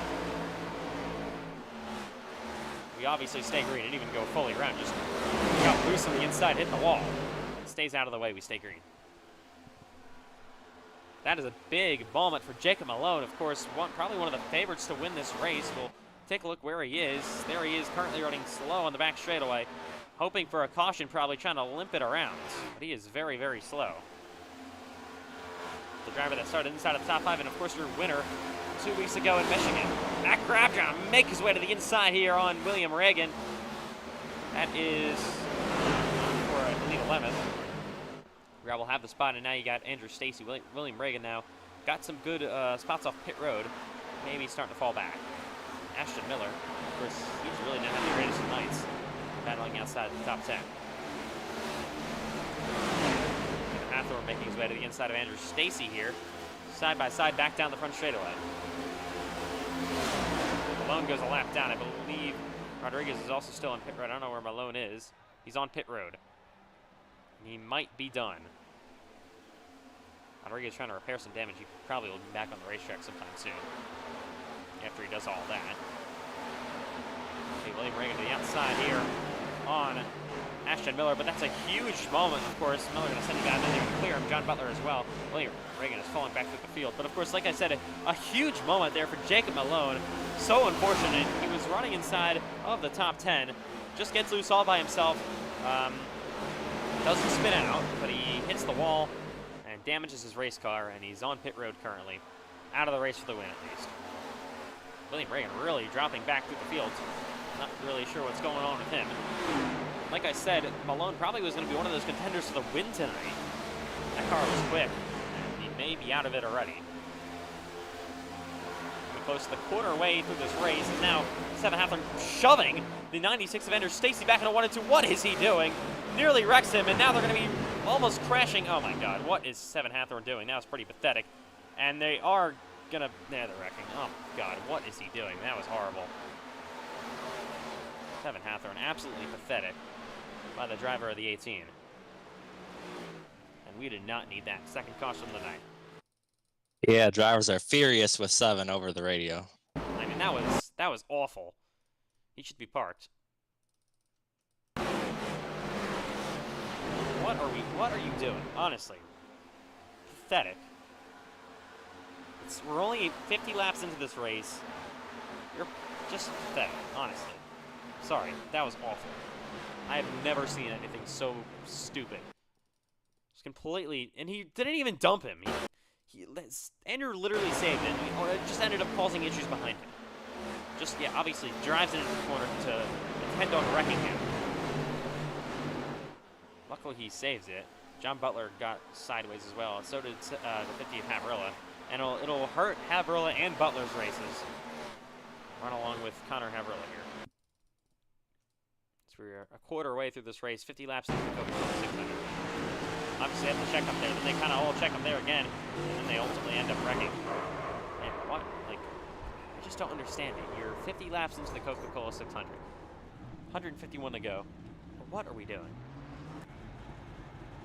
Just second caution tonight, of course, but what is Seven Hathorn doing? And some cars in the back pitting. Andrew Stacy is one of them.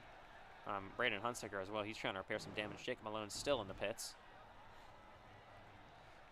But yeah, pretty stupid moment there for the driver of the 18-7 Hathorn.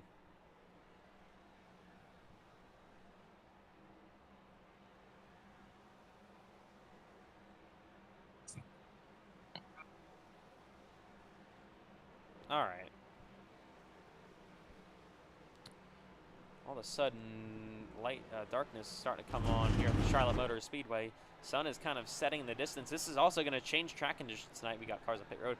Working caution flag number 2 here at the Coca-Cola 600. Cameron Chandler has been out front the most laps tonight. Your winner of the Charlotte 600 a season ago. We know how good he is at Charlotte Motor Speedway. John Butler rolling up pit road. There's Logan Giesbrecht as well.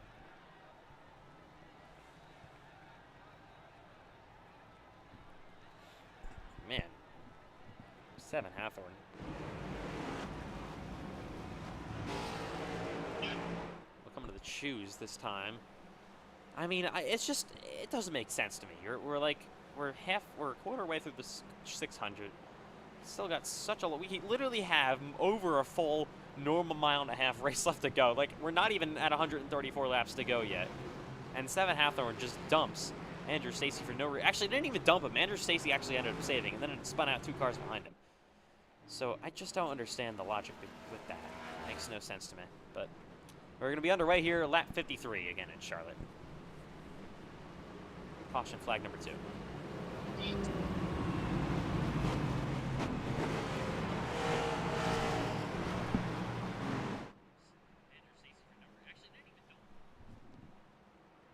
All right, so of course, been an interesting night so far tonight in the Charlotte 600. We are 52 laps in currently, like I said.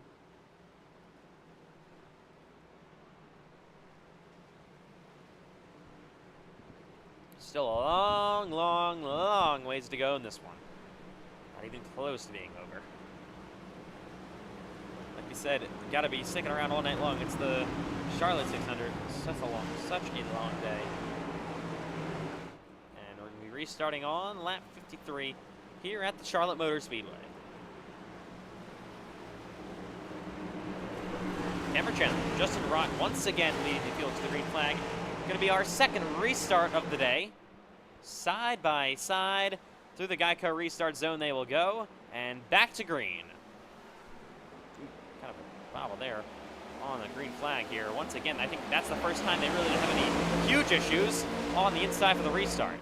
To the inside goes Matthew White, gonna clear Justin Rott. Rott did not get going on the top. Cole Wilson down to the inside of that 76 car. Oh, gonna almost make contact with them as they, a couple of cars hit the wall in the back straightaway here.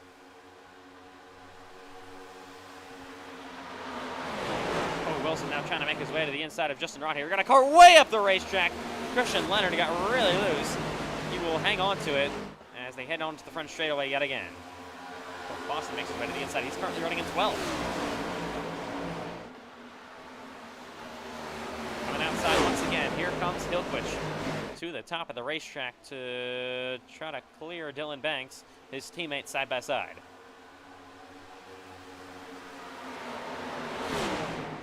Back into 3 and 4, they'll go.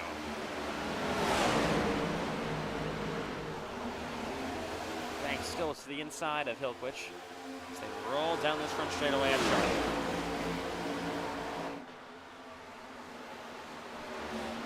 Dylan Banks is in line tonight. Currently running in 6th, though, battling for 5th place. How about Sean Hillquich around the outside, going to clear for P5. You got Bryce Benson now around the outside of Dylan Banks. Banks stuck on the bottom here. Outside has been pretty good with building momentum, as it always is here at Charlotte. Once again, good run off corner exit for Bryce Benson. He'll be clear for 6th place on Banks.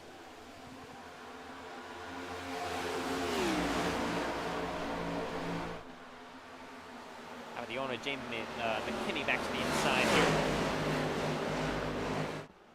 To the bottom of Trenton Wilkin. This is a battle for 9th place, or 8th place.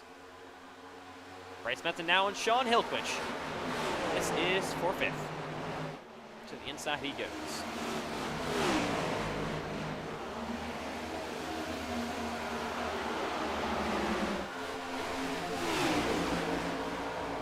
Rodriguez back on the racetrack, 13 laps down. Malone, I believe, may have retired. He's going to try to get a position from Jacob Malone here. Now to the inside goes Cole Wilson on Justin Rott. This is for 3rd. Chandler and White currently run 1-2. Top 2 in the point standings. Oh, Wilson, your pole sitter back into third place. They squeeze each other to the inside. Justin Rott and Sean Hilquich, ETR teammates, and another ETR car down to the bottom. Dylan Banks. Bryce Benton trying to go side by side with them as they race inside of the top 10. Benton to the low side, clearing it. Benton up fourth. The wall slightly and almost 3 wide as Hilquich is falling back through the field just as quickly as he came back up to it. Back to 9th, possibly even 10th as Matt Grab's trying to get there. The racetrack goes Justin Rott. Oh, he has damage. Rott has a little bit of damage on that 76 car. Ooh, Hilquich got loose in the bottom. Now Matt Grab's going to be squeezing his nose down in there. Also get the 72 of Connor Asbell to the low side as well. Rott has a bit of side damage, as you can see. Crumpled in. He's falling back. I didn't see him hit the wall, but obviously he did.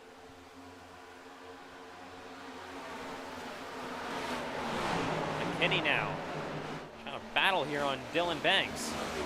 This is for 5th. Jamie McKinney trying to break his way back inside of the top 5 after having that huge moment that nearly cost him his race. To the inside goes Wilkin though. McKinney trying to work that outside lane. Side by side, battling inside of the top 10 for 6th place.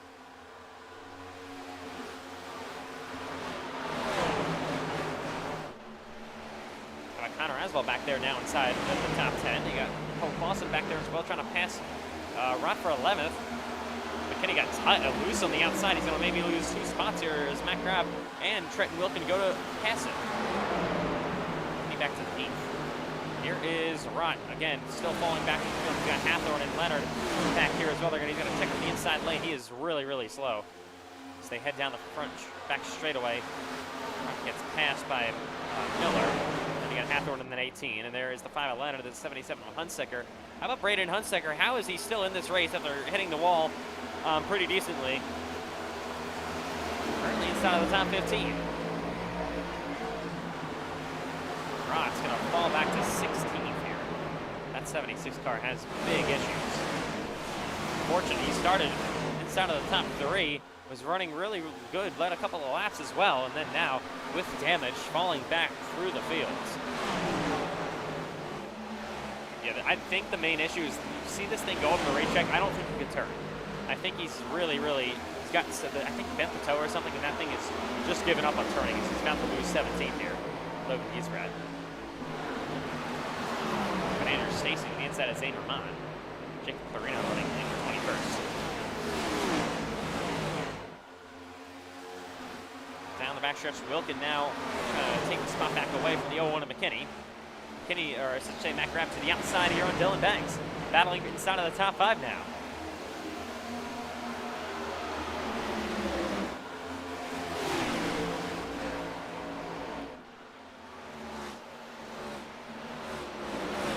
Cole Clausen now trying to work his way to the outside of Connor Aswell. What a run Cole Clausen is, trying to break his way inside of the top 10.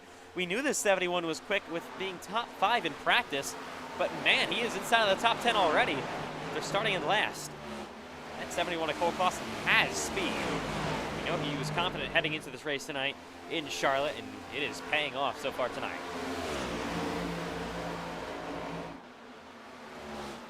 We have 36 to go to the halfway break. Lap 65. Cameron Chandler currently leading, as after he took the lead, he has not really looked back since. Diego Rodriguez still running on the track, I believe. Jacob Malone is out of the race, so he's the only car out of this Charlotte 600. Fortunate for the driver that won at Michigan, he will finish last tonight in Charlotte. First and only DNF of the night so far.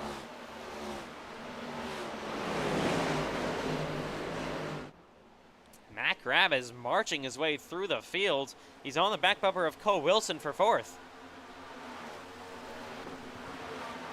He's pretty good at Charlotte, probably one of his better racetracks. He's running inside of the top 5 right now, looking to get P4. He needs good stage points tonight. I think that is why Cole Clausen is on an absolute run. He knows Matt Grab is the driver. He may be battling for a playoff position, and he's inside of the top 10 now for Cole Clausen. He is driving the heck out of that thing. I was going to distract him. I mean, if you can real quick give us a fuel number here. I don't want to distract you too much. Yeah, no worries. We got 42 laps left, so we should be able to make it to that. All right, so that will change some things. We've had green flag pit stops in the first half in the past. None tonight. But we probably have the possibility, of course, of having them in the second half. Had 2 caution flags so far tonight. 68 laps into the Charlotte 600. Connor Aswell's up the racetrack side by side with his teammate from Showtime Motorsports, Ashton Miller, for 11th place. Showtime Motorsports has had a great year. They have 2 wins this season. Aswell, and of course Aiden Donahue at Darlington. Hathorn trying to make his way to the inside of Ashton Miller. That is his former teammate. Hathorn, of course, had that issue with Andrew Stacy. Nearly spun Stacy around. We'll see if Stacy attempts to retaliate. Oh, Hathorn aggressively to the inside of Miller. Side drift him through 3 and 4. Pushing Miller up the track as they go side by side, battling for 11th place. Miller nearly hit the wall there a little bit. Cole Clausen has caught the back end of this whole little train going on, about 5 or 6 cars, just inside of the top 10. He's battling for positions just outside of the top 10 as Christian Leonard to the inside. Oh, Hathorn clears himself on Ashton Miller. He's been aggressive all night long. Christian Leonard, he's had a quiet day, currently running in 13th place. There is Braden Hunsaker somehow rebounding up to 14th. Really good comeback. He's repaired a lot of his damage as well, gotten lucky with the caution flag in between there. Currently runs inside of the top 15, 14th place. Aswell back to 15th. John Butler currently running in 16th. See Cole Clausen trying to get back to the bumper of the 81 of Hillfish. He's going to almost try to move his way to the outside there. Thought he was going to get there, but he is side by side with him down this front straightaway yet again. There's Dylan Banks up the track slightly in the 38 machine. All of your NASCAR iRacing FedEx Cup Series champions are running inside of the top 10. White currently 2nd, Banks 6th, Clausen 10th.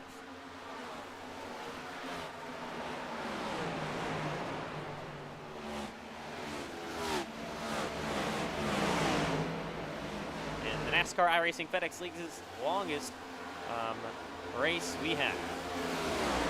Sun is just about set here in Charlotte. The lights have come on. Track is still changing, which is not fully down. There's, of course, you can see a bit of a sunset going on as we head onto the back straightaway yet again. There is your current leader, Cameron Chandler. Been out front the most laps so far tonight. Matthew Wade currently running in 2nd. 3rd right now is Bryce Benson. 4th, Cole Wilson. 5th, Matt Grab. Now has pressure from Dylan Banks.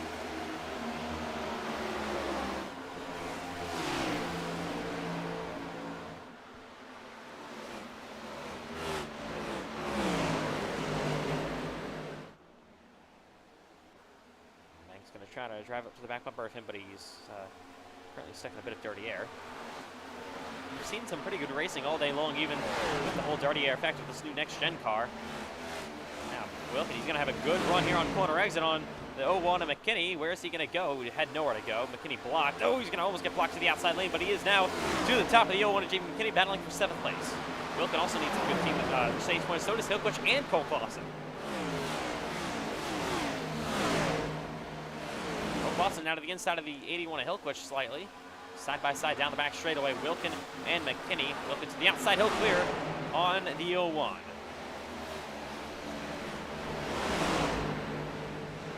Clausen finished 4th in the Coca-Cola 600 last season. Running inside of the top 10 right now. We got 2 cars side by side ahead of him. Will he take advantage of this and try to maybe think about 3 wide? I know it's still earlier in the race, so I wouldn't expect it. Ooh, pressuring McKinney and the 81 of Hillquist go side by side.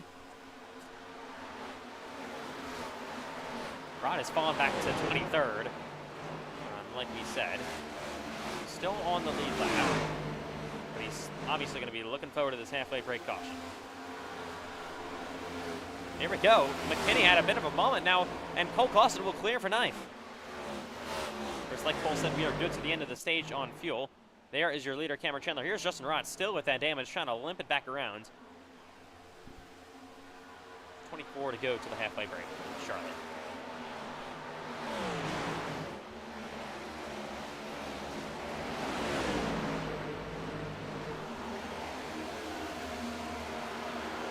There is Trent Wilkin running 7th.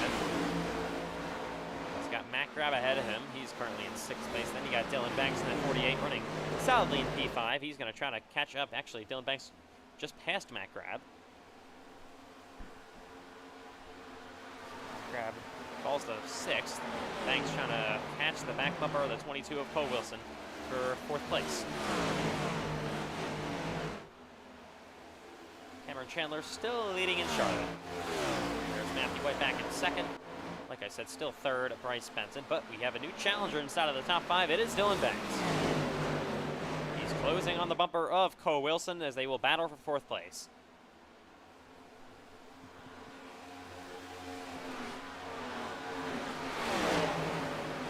To the top will go Dylan Banks. On Wilson will have a good run here coming off corner exit. He's probably going to try to pull down to the inside. Yes, he will. He's going to go through almost to the grass a bit. He heads side by side, back into 1 and 2.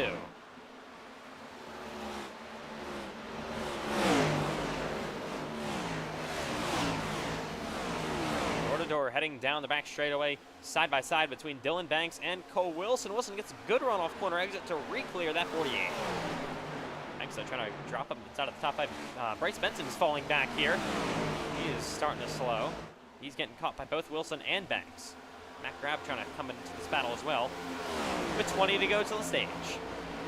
Cameron Chandler still leading here in Charlotte. Wilson moving to the outside lane, trying to get a good run here on Bryce Benson.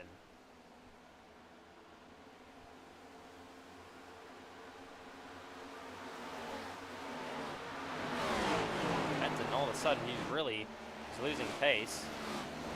Or is it Wilson, Banks, and the others catching up? Ooh, Benton has a slide. I think he is losing pace.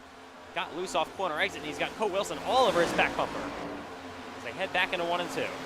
Wilson's going to come to the outside to try to get a good run off corner exit. We've seen this multiple times tonight, especially off turn 4. Not as well off turn 2, and he's trying to get momentum down this back straightaway. Side by side back there, Christian Leonard and Braden Hunsaker also side by side. McKinney trying to take 10th place back, or 9th place back away. Lawson, but here we go. Wilson back to the inside of Bryce Benson, and they are side by side, running down the front straightaway for 3rd. Wilson, of course, started on pole. At that moment earlier in the race, trying to recover. It's taken until lap 83, breaking set of the top 3 yet again. But he is there, and he is clear. Up into 3rd place goes that Chandler Wilson Racing driver.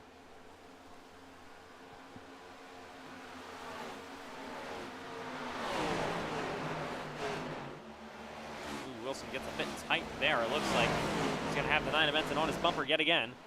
As Benson's going to make a... Oh, he's going to go through there. He can go through there. It's not detected in the grass. Side by side they go once again into 1 and 2. Benton trying to take the spot back away from Cole Wilson. Dylan Banks waiting in the wings back there, looking for something to happen. And he's going to move to the inside there on Bryce Benton, trying to take that 4th place away. Surprised Benton there. Really aggressive move for the 48 of Banks. Oh, Benton hits the wall in front of his teammate Matt Grab and will fall, but the 5th is Banks is clear for 4th. Now Matt Grab trying to battle here. Banks, or I should say Benton, really falling off on the longer run. He was in such a good prime position to score stage points and really jump ahead of the 77 of Hunsaker, but he is falling back. The 5th place now in jeopardy of losing 6th. Yeah, the Xfinity Series winner from yesterday having trouble here.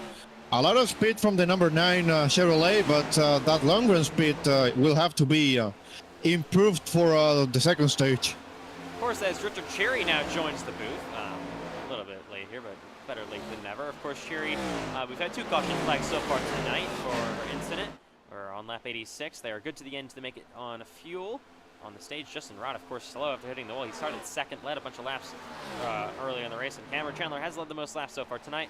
As we work lap 86, Rod gonna probably go a lap down here, but hopefully for him, he can keep the free pass position and repair whatever damage he has.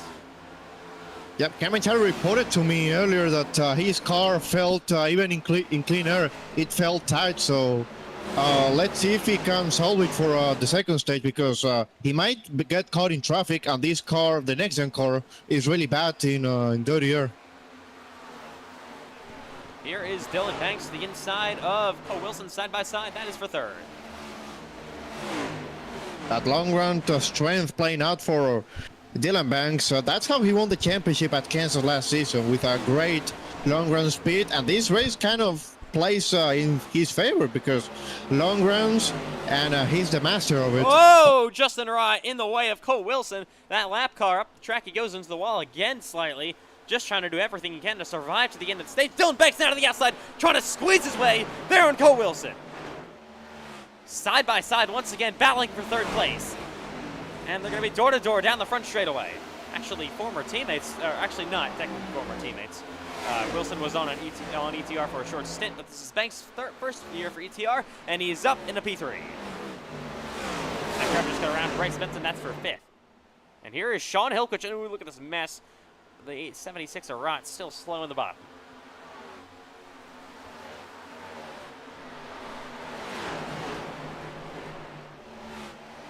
Wilkin coming to the outside once again on Hilquich, who just broke inside of the top 7. Wilkin trying to get there as he works down the front straightaway on his teammate.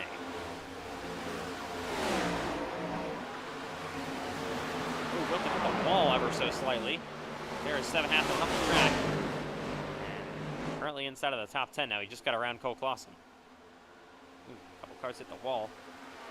Coming to 10 to go to the stage this time by, working the final few laps of the stage. Paint windows open as now in the wall goes Trent Wilkin, and into the wall goes the 81 of Hilquich. They both slam at 2 ETR cars. In the wall again, Bryce Benson, he is falling back.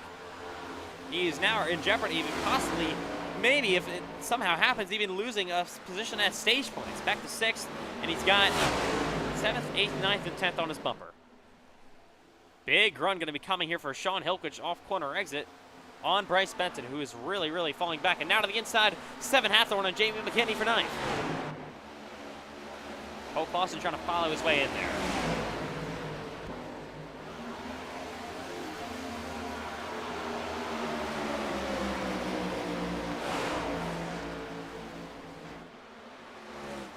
Here is Hilquich. Once again, coming outside of the 9 of Benton.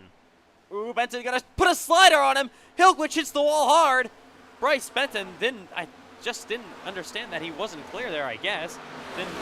Spotter didn't call it or something, and Hilquich has damage. He's sliding up to the racetrack in front of his teammate, Trenton Wilkin. Hilquich gonna have to manage that. I don't see any visual damage, but obviously it's there. iRacing being iRacing and not showing the damage. Head back into one. Or it might be a tolling damage. These cars have a really sensible suspension on which you hit the wall a little bit, and you break basically the tire suspension. And here comes Mac Grapp on Bryce, or not Bryce, on Cole Wilson. My apologies. He's going to try to clear him, but they're going to actually race side by side. These 2 Ford Mustangs down the front straightaway at Charlotte. White Chandler's running away from everybody, but White is now kind of in jeopardy of losing 2nd place. Look at this battle, almost 3 wide. So we're late in the stage here at Charlotte. To the outside goes Wilkin. Hathorn up there as well. Wilkin gets a little bit loose. Side by side down the back straightaway between Matt Grab and that 22 of Cole Wilson. Matt Grab going to be inside, and he's going to almost get to his door. Going to try to push him up the racetrack. The head side by side coming to 5 to go, or 6 to go to the stage. Oh, wrecking! On the straightaway. 2 cars go around down the front straightaway. It's the 12 of Wilkin, the 71 of Cole Clausen, and the caution is going to come out. And this is with 6 to go, now 5 to go, I believe, till the stage. So we may have a shootout here, maybe a lap or so for the stage win. And that is not what Cole, or I should say, the 8 of Cameron Chandler wanted to see. Let's take a look at what happened. Yeah, there was a weird contact there in the middle of the straightaway. They were fighting there 3 wide, and the rest will be seen in the video. Oh, it looks like, I don't know, they just kind of came together there. Wilkin and 71 Clausen, both of them come away with no damage really whatsoever, luckily. Let's ride along here with Cole Clausen. Yep, it seems like he didn't turn at all into a corner. He tries to make a gap here, And let's, yeah, And we can ask from him. at least it's on board. Cole, what was going on there between you and Trenton Wilkin? I mean, he just came down on me. I mean, he sucks. He overcorrected at Michigan last season and took me out then. Now he takes me out here. He sucks. He completely sucks and doesn't know how to drive. Oh, Clausen, how are you going to recover for stage 2? As most of the leaders stay out. Well, I'm gonna come down pit road right now, get my damage repaired, and get some tires here, and yeah, hopefully I can rebound from this. I don't know how much damage I have, but hopefully it's not much.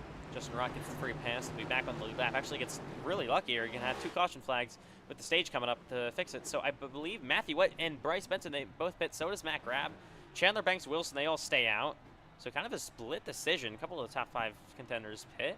This is not the stage break. That's not why everybody isn't pitting. This is not the stage. We will have a restart. And it'll be with 1 or 2 to go to the stage. Yep, I mean, split decisions mainly because some people do not want to get caught in the middle of the pack and do not want to gamble to get involved in a crash and ruin their day before halfway. So, really? Oh my gosh, yeah, we got William Reagan. Sorry to interrupt you, but William Reagan almost just spun coming out of the pits. Take a look real quick. Yep, there's a bump there at the yep. He hit that bump coming out of the pits and yeah. Oh. Yeah, I mean, thankfully he saved it because otherwise that could have been fatal for you, Cole. Yeah, I got pretty nervous there. Yep, thank you for the information there. Bryce Benson now rolls off pit road, so will Justin Rowell. They're going to come to 1 to go this time by. That'll mean a 2-lap shootout for the stage. Again, Cameron Chandler hold on, but Dylan Banks has been a hard charger, but Chandler was pulling away from all of them. So we know that a car is very, very quick tonight as we will come to the choose. Yep, let's see what lane he chooses. The bottom. Oh.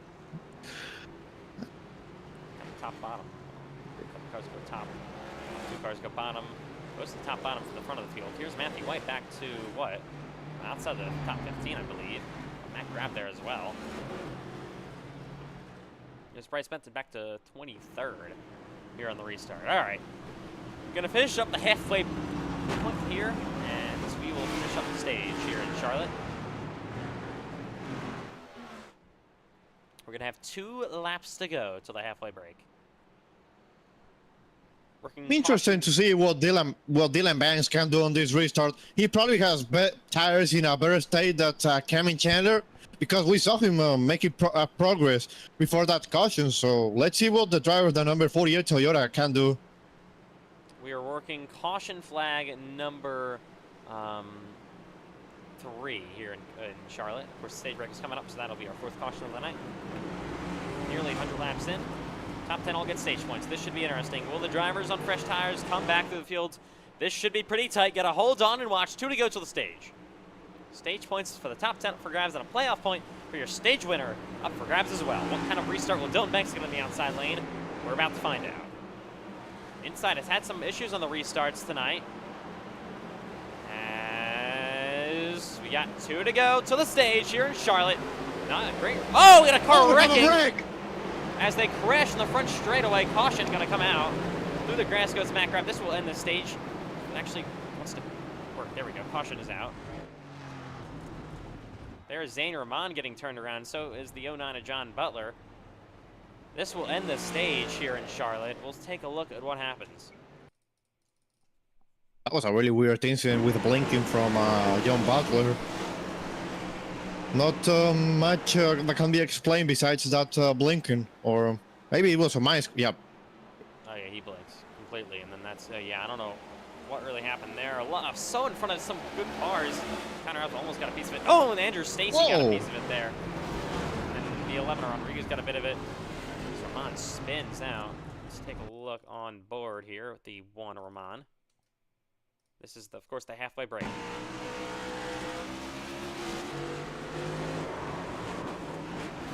Just doesn't get going. The 09 Butler, and then he spins out again. I don't know why he spun out there. All right. Yep, probably a lot of overconfidence there with the throttle, and also with these new tires. These new tires are a lot more sensible. That's how Conor Aswell, for example, wrecked at Michigan. You try to swerve for a wreck, and the car snaps on you, and nothing you can do about it. As Cameron Chandler is gonna. Cameron Chandler wins the stage. They're going to come to pit this time by. These are halfway break pit stops. After they get back filed up, we, of course, will bring them down pit road for the moment of silence. And here we go. Halfway break pit stops in Charlotte. Your Matthew White going to stay out. He didn't get any stage points, but he's going to get position. Of course, the cars that just pitted, obviously staying out. Makes kind of a weird fuel number, though. A couple of laps shorter. All right, here we go. Halfway break pit stops in Charlotte. My apologies for the mistake again. Thought the stage was about to be over, and it was already over. All right. As they roll off pit road, it's going to be Chandler over Banks. Third going to be Wilson. Fourth, the 12. We will extend the caution, of course. Here we go. They did it. And they will come to pit road this time by for the moment of silence. Of course, this week is all about, in the NASCAR iRacing FedEx League, our fallen military, of course, and what they sacrificed so we could be here doing what we do here tonight in Charlotte. Matthew White leading the fields, of course. Top 7 cars all stay out due to the stage. And they will come to pit road and stop and park and shut off the engines here from Charlotte this time by.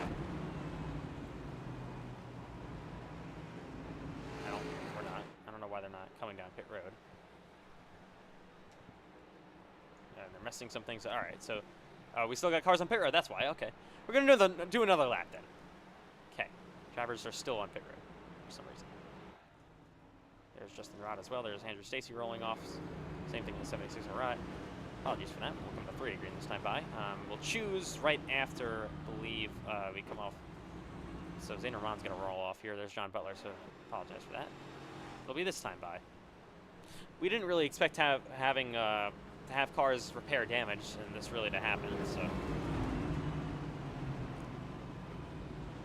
Goes dropping outside of Matthew White.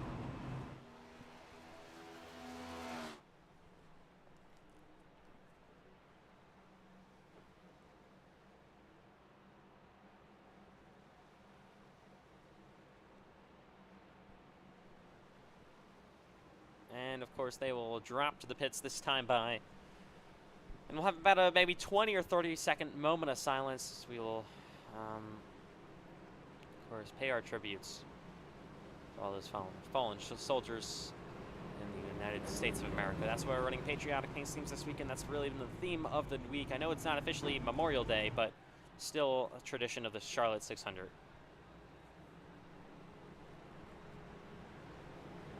In the halfway break, they will come at this time. And they will stop at the end of pit road.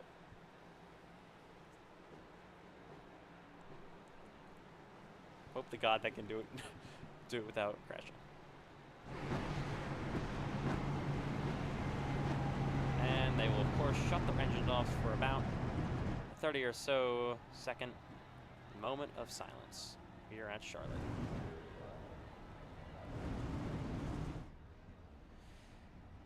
As they roll to the end here on pit road, please join us for a short NASCAR iRacing FedEx Cup Series Charlotte 600 halfway break, a moment of silence to remember our fallen military.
Thank you. And we will roll off here in a few moments at the Charlotte Motor Speedway. Moment of silence complete, of course.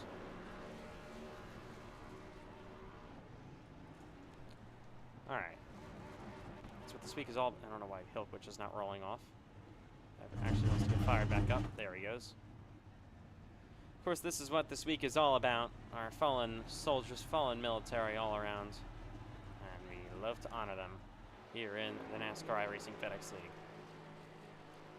Back here live at Charlotte Motor Speedway in the NASCAR iRacing FedEx Cup Series, season number 4, Charlotte 600. I believe we're on 2 or 3 to green, so we might be coming to the choose this time. Yep, and we have a special guest here. We have a Deer at the booth. So, Deer, how does the race felt for you? Well, it was going pretty good. I mean, tires were certainly a big of issue. Not really my driving style, but yeah, I was having a couple good times. I mean, in the VC with a couple of my boys. Just fortunately, luck is not on my side at all. I thought I was gonna be fine with damage, and because whoever I hit, I barely hit him, and my wheel was turned basically 90 degrees to the right, and led to 7 minutes optional. So my race is over. So yeah. Yeah, so unfortunate for Connor Asbell. Of course, has that one win.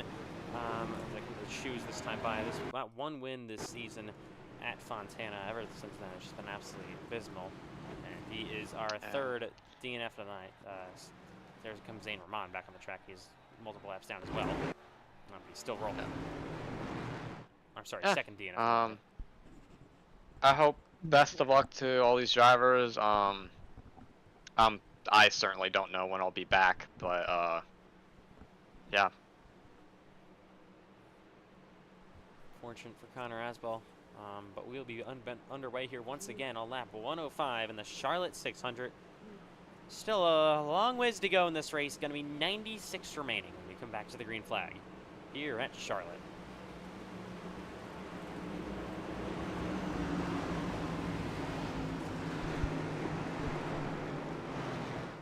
All right. Halfway break is over. We are going to be back underway in the second half of this Charlotte 600. Of course, cars stay out. Matthew White, Sean Hillbush on the front row. There was not really any lap of running of green flag, so it made sense just to stay out as they will come back to the restart. This time by, we are back underway in Charlotte. Oh, spinning on the restart. It's Logan Giesbread out of the way. So we stay green. He gets going again. As they head back into 1 and 2. Side by side, Matthew White got away instantly. And we're door to door for second place. That's Hilkwich and Reagan side by side. Now down this back straightaway. I'm going to try to find a place in line as Hilkwich will clear him for second place. Matt Graben out of the outside lane on fresher tires, trying to make his way through the field. Cameron Chandler falls back maybe to third on the fresher tires. They're almost 3 wide. Benton through the middle, 3 wide. Graben is losing spots. Got the 36 of Reagan down there as well. As Benton goes to the outside here on the 36 of William Reagan. That is for third place. Reagan, of course, on not older tires, really. Slightly older tires, but on a different strategy. As they head back into 3 and 4. Austin now to the outside of the 8 of Cameron Chandler. Oh, we got a car getting sideways. Actually get to it, my God. 7 Hathorn is going to crash. We're not going to throw a caution for him because of what he did with Andrew Stacy. He should just get rolling again. There he goes.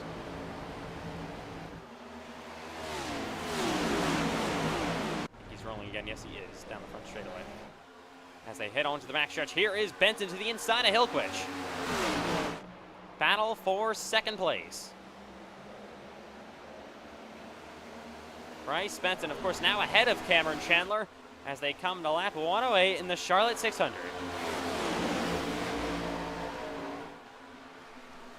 Side by side back into 1 and 2. Ooh, Benton got tight on the inside. These two, of course, went together earlier in the races. To the inside goes William Reagan, looking to take the spot back away from Bryce Benton. What a drive for the 36. Racing inside now the top 5. This is just allowing the 7 of Matthew White to just pull away. This is what Cameron Chandler did not want to see. He is doing everything he can to try to race back inside of the top 5. He gets arrow blocked by the 36 of Reagan. Up the track he goes. Got a car got in the wall. That's the 01 of Jamie McKinney, I believe. Yes, it is. He just got in the fence. Hunsaker looking inside. He's on the bumper of the 12 of Wilkin. The 8 of Chandler now trying to catch up to Cole Wilson and that 36 of Reagan down the front straight. Over they go yet again. Reagan trying to block down the front stretch, side by side. Oh, and the wall goes Cameron Chandler.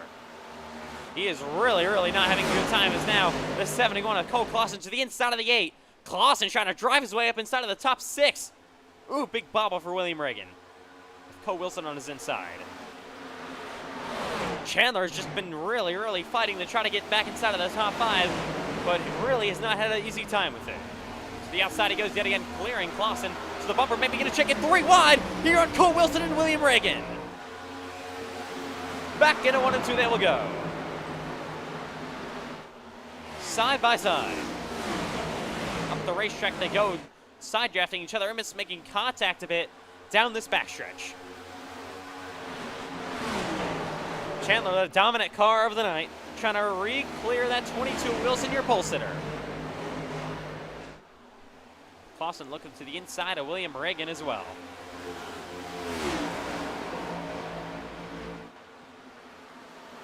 Chandler once again down low on Cole Wilson.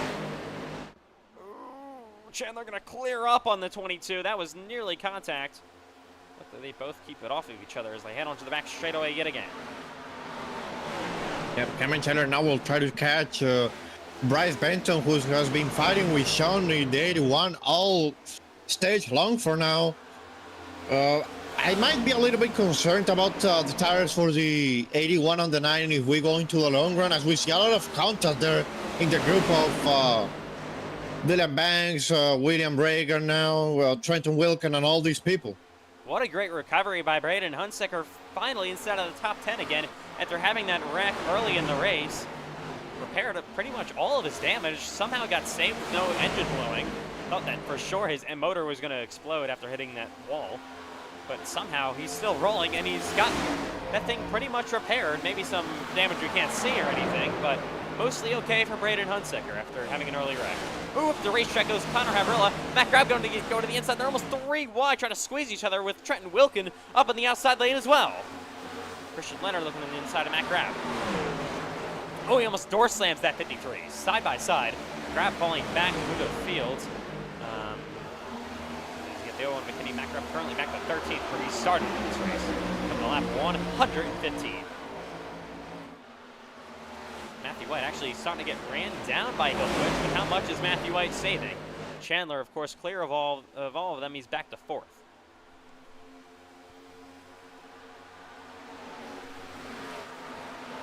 We're looking at the outside now. Looking on Trenton Wilkin. Matt Grab goes through the middle. We got William Reagan. He's falling back. They're almost going to squeeze each other down this front straightaway yet again. Definitely an interesting portion of the race. 116 laps into of 200. I mean, you're over halfway, but just barely. There's still a while to go.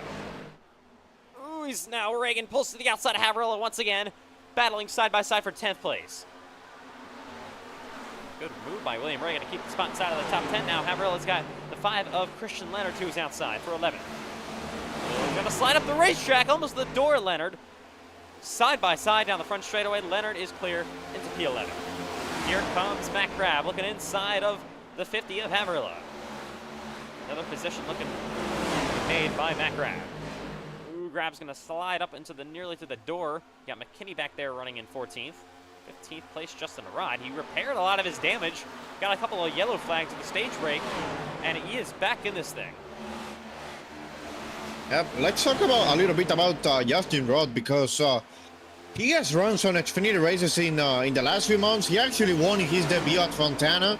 He has a great racecraft. Just cannot get himself to avoid outside wrecks, but yeah, he has repaired most of his damage, and now he's fighting there in the top 15. And let's see if he can make his way up to the front as he blinks. Oh, and that's a detrimental blink. Up the racetrack goes Reagan. He'll save it. Oh my God. Oh, that's gonna be a caution, obviously. Caution is out. He had it saved, but then along came the 33 of Clarinos. The caution will come out here in Charlotte. Let's take a look at what happens. Kind of an unfortunate caution because of netcode. That's pretty sucky to say the least. I don't know. So I think it was Rat who netcoded it. My goodness. All because of the netcode, that wreck happened. Unfortunate. And then where is Clarino going? He picks wrong and destroyed the back end of Reagan. He has damage on the front end. It could have been worse. They don't really. The damage doesn't look horrible, but probably isn't good. Clarino. And just bad judgment of the speed he had versus the speed of the standing still car of William Reagan. I mean, that's why did he go top? I don't understand. Clearly, the bottom was the way to go. Well, I mean, sometimes it happens. You are going fast speed, so you have milliseconds to decide. Just misjudgments there also with his brakes. I mean, I'm gonna be honest here. He could have braked a lot more, but unfortunately, he didn't even touch the brakes. I feel like. They were coming to pit road. That obviously wouldn't have been a caution because Reagan didn't even spin around. He was going. And then, of course, Clarino comes in, doesn't even try to avoid it, and destroys the back end of Reagan. Reagan had it saved. He was fine. As we come to the pits. I mean, it wasn't like Matt Grapp, who was literally stopped in the middle of the track last night. That was more reasonable. As here we go. Halfway, or no, not halfway. This should kind of put everyone on the same page and then in a really interesting position for... How about Dylan Banks off pit road first? Second, Ashton Miller. They took strategy. Third, going to be Matthew White. As they roll off the pits. Yeah, of course, Dylan Banks takes the lead from this off of pit road, and we'll be right back. Coming to the choose this time.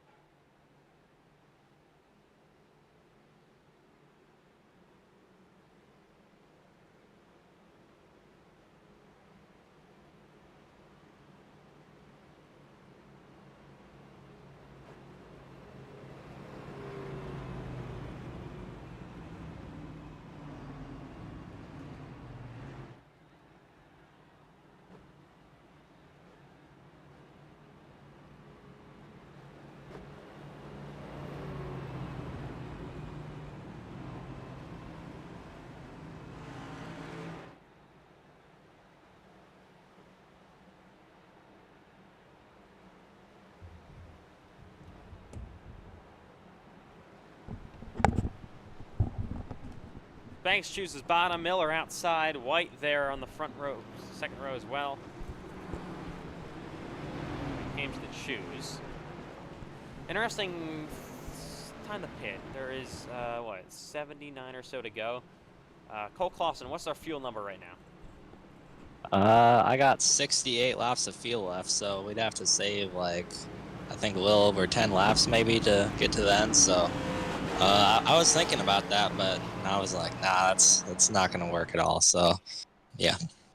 That's really interesting for a caution here. So this is 5th caution of the day. We had, I believe, 8 last season. But I remember last season having a green flag pit stop, so we'll see if we get one tonight. We've had them, obviously, in the past. I remember them very vividly. But... none so far tonight. We expected them coming into this race. Obviously, that's a weird caution. That wouldn't have even been a caution if Clarino, tried to avoid.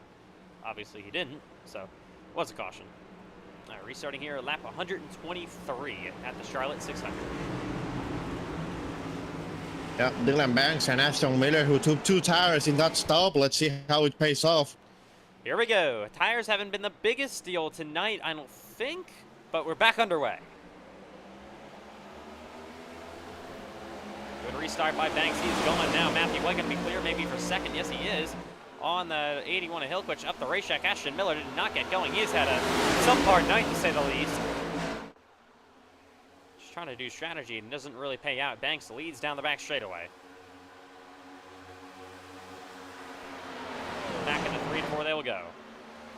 Hillquitch up the track, side by side with Cameron Chandler. Cameron Chandler trying to get around Hillquitch now. As they head down the front straightaway, almost contact there between Wilkin and Benton's 3 wide. Justin Rott to the inside of his teammate Trenton Wilkin and the 9 of Bryce Benton. You get the 72 of Ashton Miller, not really at the pace. Down to the bottom already, back to 7th. They kind of almost squeeze each other down the back straightaway. Benton not very happy with Trenton Wilkin there. Shows his displeasure. They're still 3 wide through turns 3 and 4. As now Rott is clear on Wilkin. Back to 10th. As to the outside goes Benton. Miller is really falling back. They're going to push each other in line down this front straightaway. Up the racetrack goes Miller on the wall. Miller falling back here on this run after taking 2 tires. Other driver on 2 tires, Dylan Banks holding his own, still leading. Down the backstretch in the 3 and 4. Matthew White currently in 2nd. Cameron Chandler, the driver that has led the most laps so far and won the stage, currently running in 3rd.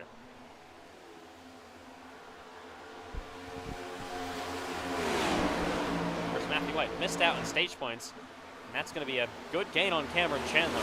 Gains 10 points of Matthew White because he pitted when he probably shouldn't have, to be honest. Ooh, Justin Rott trying to file back in line there.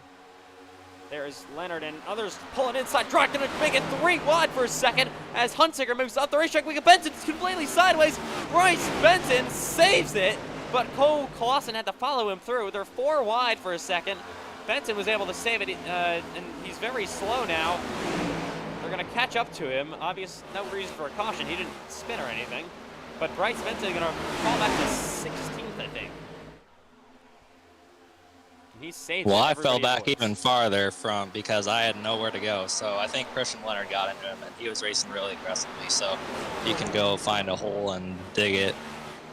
Oh, okay. Yep.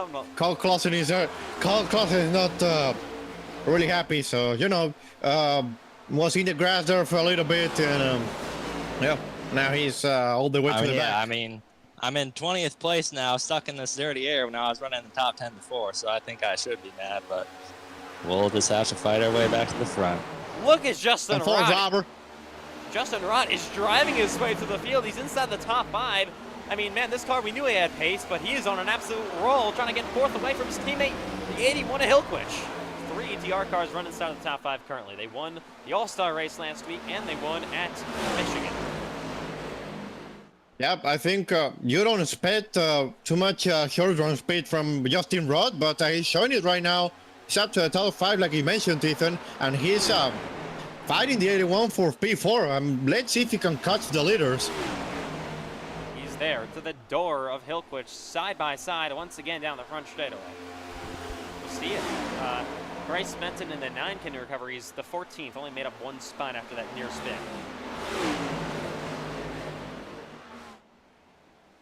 Still side by side heading down the back straightaway. Where's Hunsicker going to go in these 2 teammates?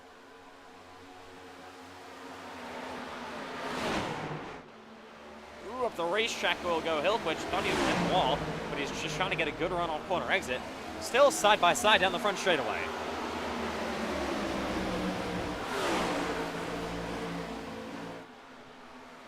Now to the outside goes Matthew White, trying to get a good run on your leader, Dylan Banks. We got a slow car on the bottom. Is that Clarino? Yes, it is. He'll go a lap down. He is slow. Don't know what happened to him. I don't think he spun. It's probably yeah, he was in the apron. He has a lot of damage from that previous wreck. So you come back to 69 laps to go in the Charlotte 600. Dylan Banks currently leading, took 2 tires, but still holding his own. But he's got Matthew White, Cameron Chandler, 2 very, very fast race cars coming to his bumper. Matthew White is there. When will he make his move to try to get around? These two, of course. Oh, this to the inside now. Hilkwich gets moved up by Braden Hunsicker as they battle for 5th place. Hunsicker now inside of the top 5 once again. Side by side, almost contact.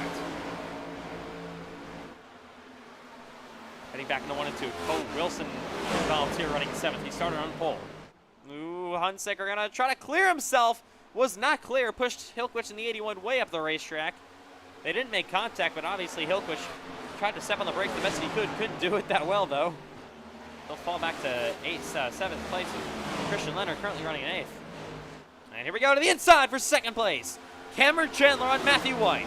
And he is clear. Chandler does P2. And he's found the wall where he always ran last season, late in the going, and he is using it to his advantage, trying to run down your leader, Dylan Banks. Of course, Cameron led the maybe lap 25 to maybe almost like lap 100. Fell back, but he's trying to retake the lead on Dylan Banks as they head down the front straightaway yet again. But look who's coming. Justin Rott is closing on these 3. He is very, very quick.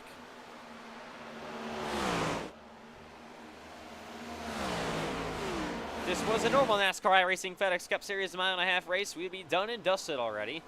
And checkered flag would have been flying. But it is not. This is the Charlotte 600, and we still have a ways to go. Still not in the final quarter of this race. Q3 right now. But we're starting to come towards... Oh, it's Chandler on the wall! He's been ripping it. That's one thing you got to watch out for. You cannot hit that wall too many times. Chandler has a bit of damage. You don't want to mess up any of the parts of the toe link or anything like that. That will hurt your race car. He's going to follow in line as he'll be tight up the racetrack through 3 and 4. He definitely got really tight behind Dylan Banks.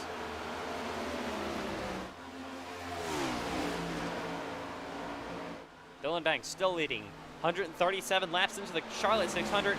Justin Rott now closing on the 7 of Matthew White. This is for 3rd place. Once again, running slow in the apron is Jake Clarino. He's been doing that a lot lately.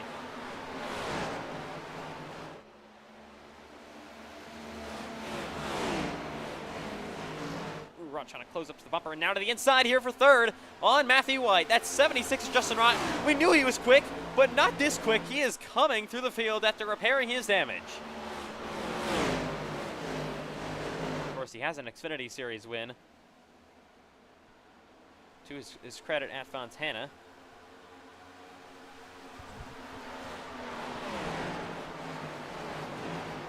Big blink there for Matthew White. Cameron Chandler really falling back here now, and Dylan Banks to about maybe 0.5 of a second. That 8 car maybe starting to fall back. He was running the wall, really racing aggressively, got the wall a couple of times, maybe damaged his race car possibly. Maybe he's just trying to save. Maybe those tires are maybe starting to go away already. Braden Hunsicker back there in P5. He is still in this thing.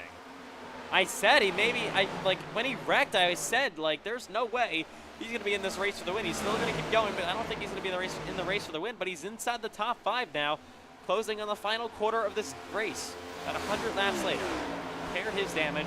That's just the cool thing about the Charlotte 600s. Matthew might waste his way to the inside of the 8 of Chandler. You could just, like, have an issue early on, but you got so much time, so many comers and goers, so much track evolution as well.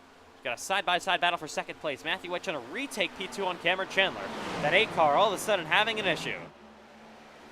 Back to 3rd, possibly even 4th, as Justin Rott's going to be to his inside. Oh, Chandler gets loose, and maybe even a little bit tight there on the outside as Rott's to his inside, and he will clear for 3rd place. Cameron Chandler, the dominant car before, back to 4th. Yeah, but a lot of desperation there from Cameron Chandler earlier in the stint. He tried to go to the top to take the lead from Dylan Banks, and now Dylan Banks is actually pulling away as Justin Rott might be able to pass here Matthew White. Rott trying to get a run on the outside lane, but how much fuel does Dylan Banks have? I think he has a little bit less probably because they took 2 tires than your other drivers leading. Here we go. Rott's got a run on White. Where is he going to take it? Through 1 and 2 they go. 0.7 of a second current lead for Dylan Banks over Matthew White, but Justin Rott, he is quick. Yep, and Braden Hunsicker is making the pass on Cameron Chandler for P4. Cameron Chandler dropping back like a rock. That car was so quick earlier. It was even so quick he was running down Dylan Banks past the 7 of White, but all of a sudden we got contact here, side by side between that's not Banks, that's Wilkin and the 5 of Leonard.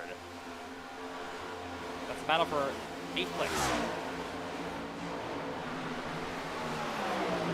Leonard's been in or around the top 10 bottom half of it for most of the day, or I should say Wilkin has been.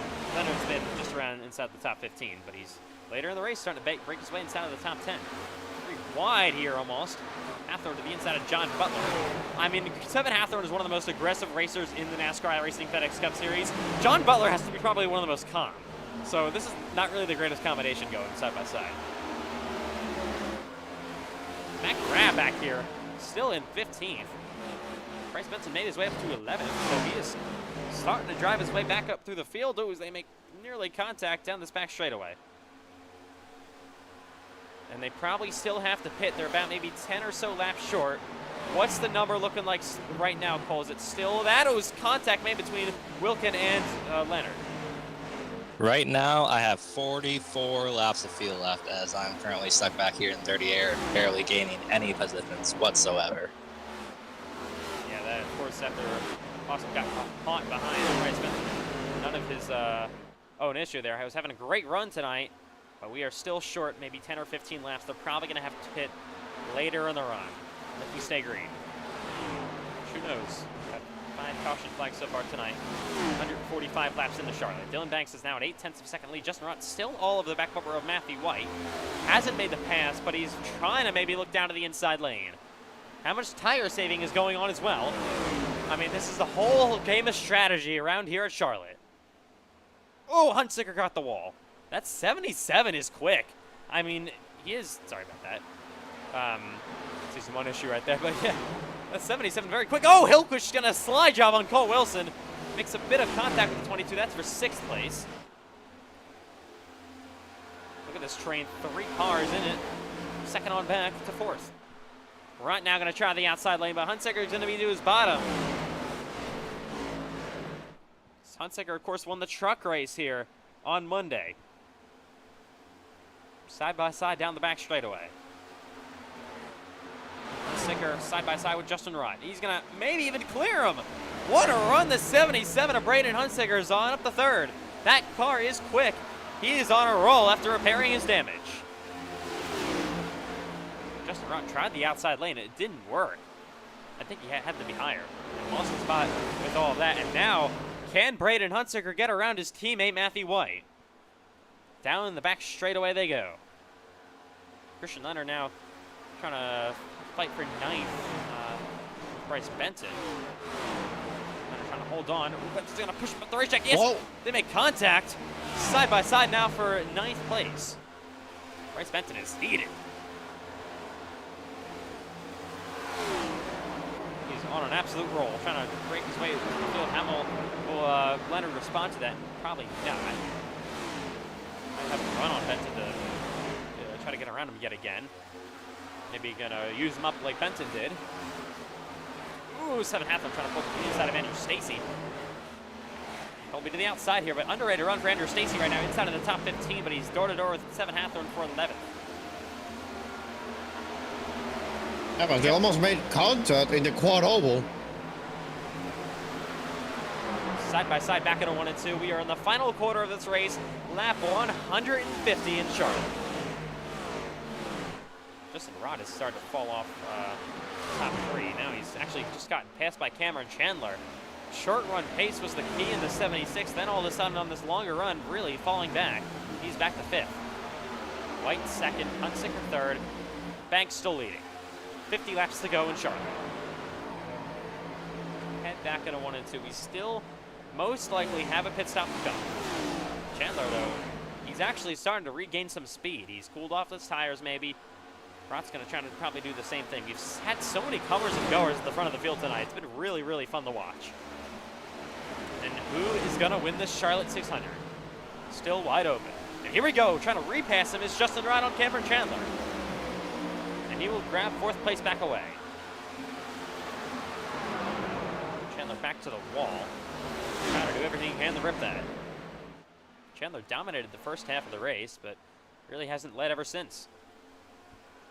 Trying to make a crossover back to the inside on the right.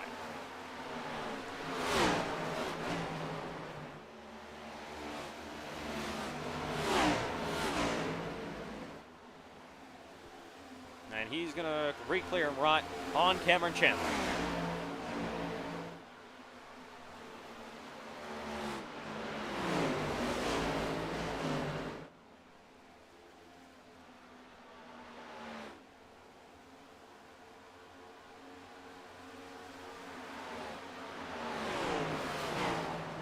Head back at a 3 and 4. Chandler back up the racetrack. Once again, he's trying to get a good run down this front straightaway. We're trying to reclose, I should say, on Justin Wright. As they will head back to turns 1 and 2.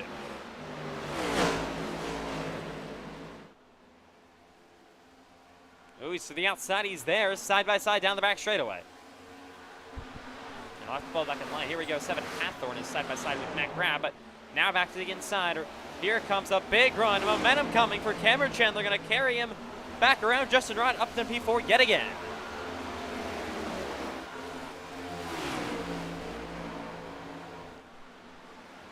The car rolling slow. Look at Giesbrecht goes a lap down. I don't know if he started green flag cycles or not. There is Giesbrecht. I believe he pitted a little bit earlier than I would have expected. So ready the first car to come to pit road. Logan Giesbrecht. He was running 20th or something. Christian Leonard has fallen the 19th. I don't know what happened to him. There he is. He had a moment or something. Try to take a look real quick what happened to Leonard. Well, he fell back this far. Oh, he actually pitted. That's an update. Christian Leonard was on pit road. I don't know. Lead lap or not. He's currently scoring. Now Ashton Miller is pitting. So green flag. Yes, Leonard is a lap down. Green flag pit stops are beginning to start here in Charlotte. When will your leaders elect to come to pit road? The undercut, I don't know if it's going to be a big thing tonight. We'll see what happens with Miller, Leonard, and those others. We don't have a whole lot of proof of what's going on tonight. So we are, of course, in the final quarter of this Charlotte 600. The wall! Cameron Chandler! Ahead of Justin Wright. He's been ripping the fence. We can see damage on the side of that machine, looking pretty similar to how he won the race a season ago, with how damaged that machine is. The right side of that 8 car, kind of scuffed up. You know how he loves to rip the boards. Kind of like Kyle Larson in the NASCAR iRacing FedEx League. Rott, though, trying to fight on back. Miller is in the grass off pit road. He will now roll off. I don't know why he was in the grass for a second, but he's back going.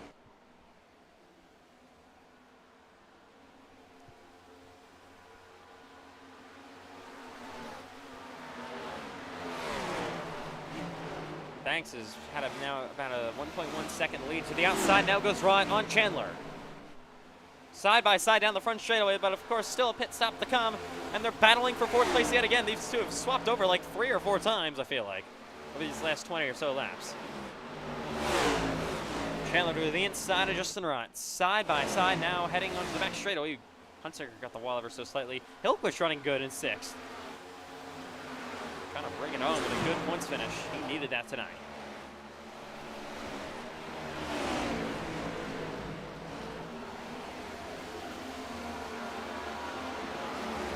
Cars, of course, still have to visit pit road. You're coming towards the end of this Charlotte 600. Final pit stop is coming up. And here we go. Maybe for 2nd place, Braden Hunsaker working to the inside of his teammate, Matthew White. Door to door down this back straightaway. Hunsaker knows he's got to go, and White's just going to let him go. Up in a second, he's going to get a bit tight in front of Matthew White. And actually, Matthew's pitting. That's why he did it. First leader. Oh, Cameron Chandler slides on pit road. Cole Wilson does as well. They nearly wreck coming to pit road with Chandler and Wilson. The 2 team owners right there. Did they both get the pit road speed nicely? Matthew White, he's had a couple of incidents in speeding over his career. Most notably at Gateway this season. Yeah, but Matthew White was carved. I mean, it felt Chandler. really tight. And yeah, we see Chandler just overshooting his pit box. Banks is pitting. Your leaders, Hunsaker, Rott, everybody's pitting. Hillquist, Grab, all your leaders pitting. Benton, I believe, stays out.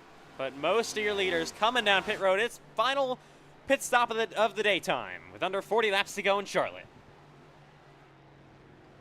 Yeah, Dylan Banks, they made those two tires work really well there.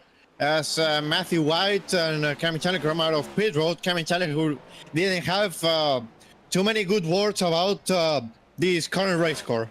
Justin Rod off pit road ahead of Dylan Banks. Man, what a stop for that. Dylan Banks may be slow. I don't know. Huntsicker, I don't think he was slow. He was just that good. Where are your other leaders? Here is Matthew White heading down the front straightaway. I think Rod had 2 tires or something.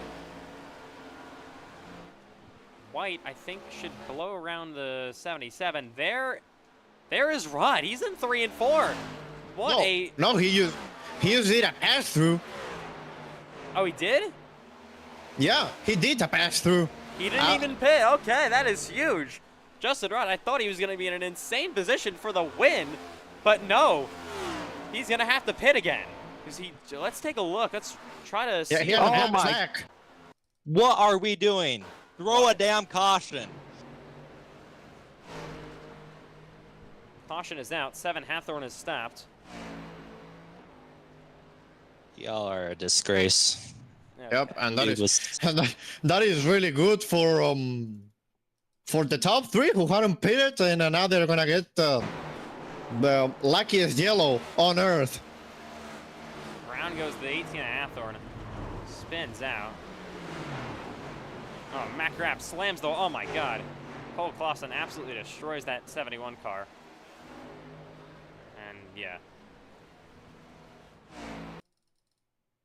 7 Hathorn has ruined this race. Another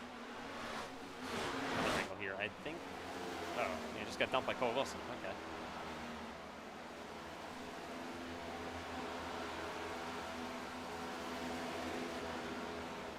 Oh, just, yeah.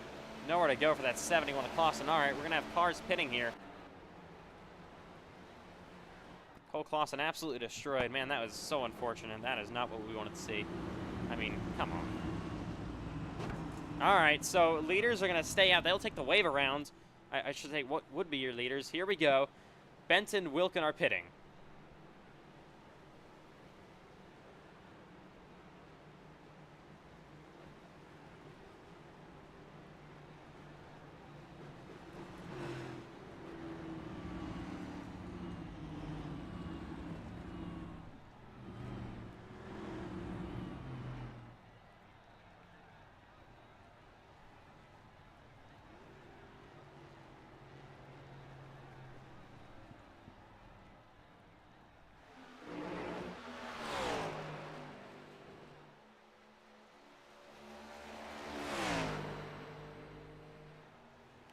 All right, so here's Benson or Banks unlapping himself.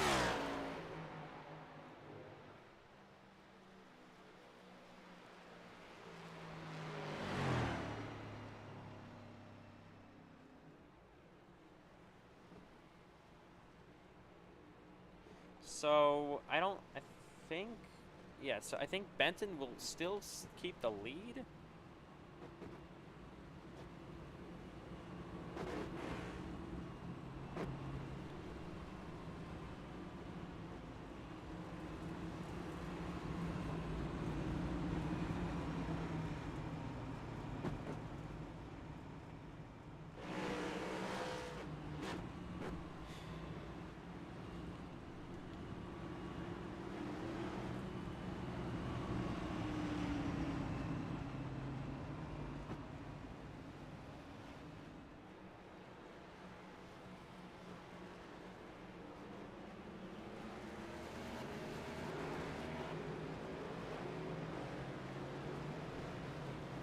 Here they come to the choose, so it's actually going to be Benton Rod on the front row.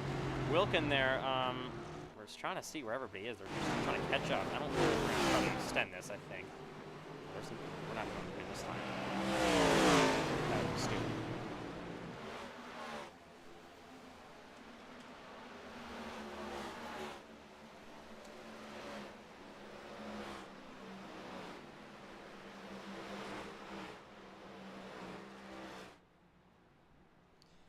All right.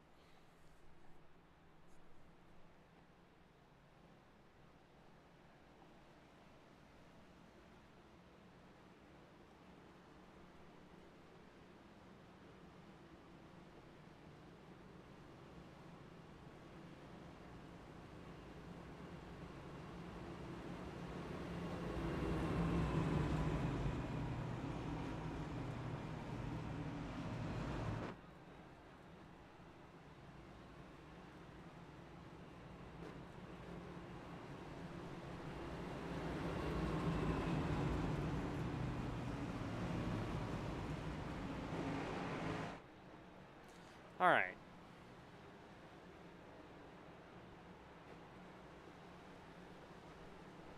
I don't know. Actually, we did the shoes already, so we're just gonna have to pick lanes, I guess.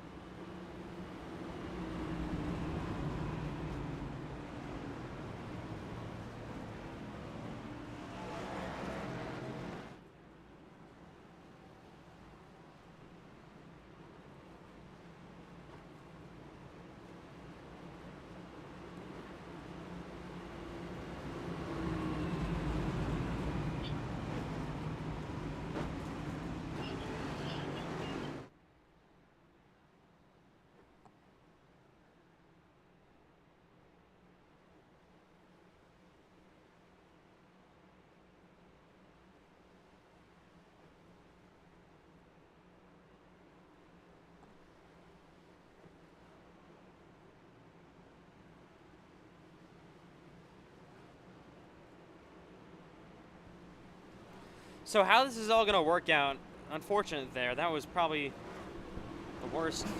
I don't even know what to say at this point. That was horrible. My God. Race is absolutely ruined for the most part. So we're gonna be side by side, Bryce Benson, Justin Wright for the restart.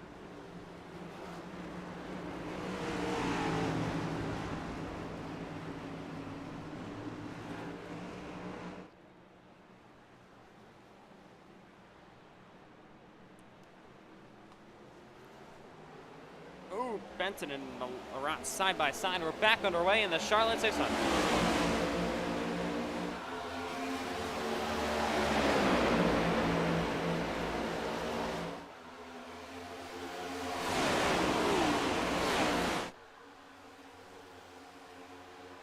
Side by side, Rod around the outside lane. He is there. Dylan Banks also got a great restart. He is coming. He's got these two side by side ahead of him. Ashton Miller trying to slide up there with Trenton Wilkin. He door slams him. Hunsaker on the wall slightly. Now Wilkin ahead of these guys. Banks is there. They head back into 1 and 2. Oh, way up the racetrack goes Benton. Banks now to the inside. 3 wide almost. Now here is the 7 of white trying to make his way around Trenton Wilkin. Rott has taken the lead, and Benton's second, and Dylan Banks doing everything he can to try to pass him. Hunsaker now back up the racetrack, side by side here. Wilkin and White for 4th. Wilkin trying to keep his on the outside lane. They make contact. Wilkin is up over the car, crashing. Matt Grab goes around. The caution's going to come out again. Pile it up. Grab's involved. Yohan and McKinney, Ashton Miller. What happened this time?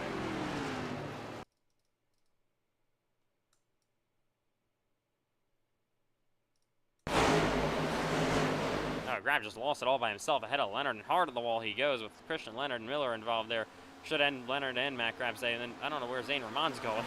Just drives in there after the caution came out. I mean, after that this race was going so well, and then 7 Hathorn's caution ruined it. Completely ruined it. Let's ride along with Zane Ramon.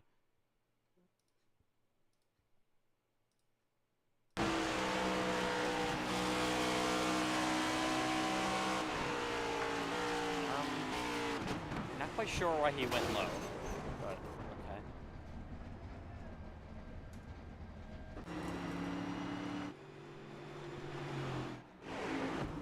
All right.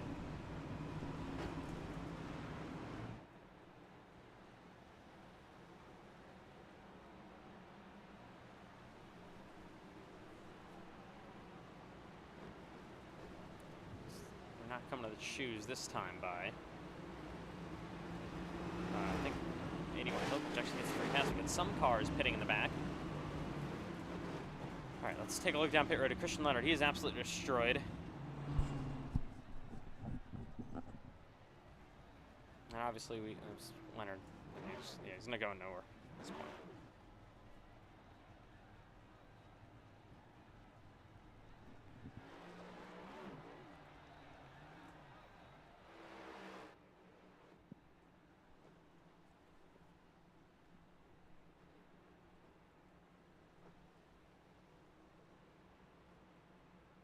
Obviously, we apologize for the earlier caution situation. Nothing I really could have done. It's not like I'm watching every car that crashes, and for some reason we can't find an in-race or an admin to actually do it that's not in the race, because everyone wants the race, so.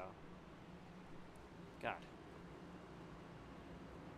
Well, I guess since I'm wrecked out now, I guess I'll join you, Ethan, in the commentary booth. I just got out of my fire suit. I'm really sweaty, but should be a fun end to this race. We will see, as I think we're coming to the choose this time by.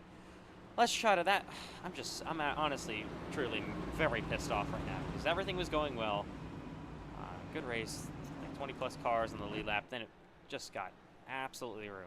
Absolutely ruined. Yeah, I do apologize for being a little unprofessional. I should handle my feelings a little bit better, but yeah, I get it. There's nothing you can really do, but coming to the choose cone right now. We're at Charlotte, inside outside, so it'll now be Justin Rod on the front row. He'll have his teammate, the 48 of Dalen Banks, on his bumper. So we look on pit road here. Mac Grab is probably done. The 01 of McKinney is there as well. There is tired. Man. Not the end to the Coca-Cola 600 we were looking for. First, such good 150 laps. Or even over that, and then all went away. Hopefully we can salvage something with this finish.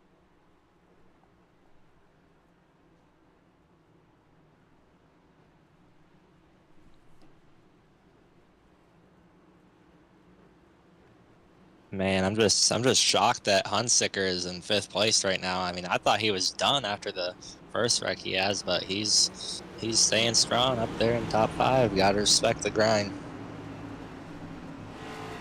As here we go, gonna restart on lap 175, 26 only laps to go here in Charlotte. Justin Rod, Bryce Benton front row, Dylan Banks, and the 7 of Matthew White, row number 2. Race completely flipped on its head after that caution flag. Was looking pretty simple, and then everything unraveled. Back to green, 26 to go in Charlotte. Oh, Hunsicker does not get going. He's sliding, and he's gonna lose multiple spots. Through the grass goes Cole Wilson. They'll save it for the most part. And now Dylan Banks is on the inside, as we got Matthew White losing a spot, I believe, to the 12 of Wilkin. We got William Reagan inside of the top 10 now as they head onto the back straightaway. We're looking inside of Bryce Benton. Ooh, he's gonna try to squeeze his nose down in there. Can't get there just yet. ETR 1-2-3 current.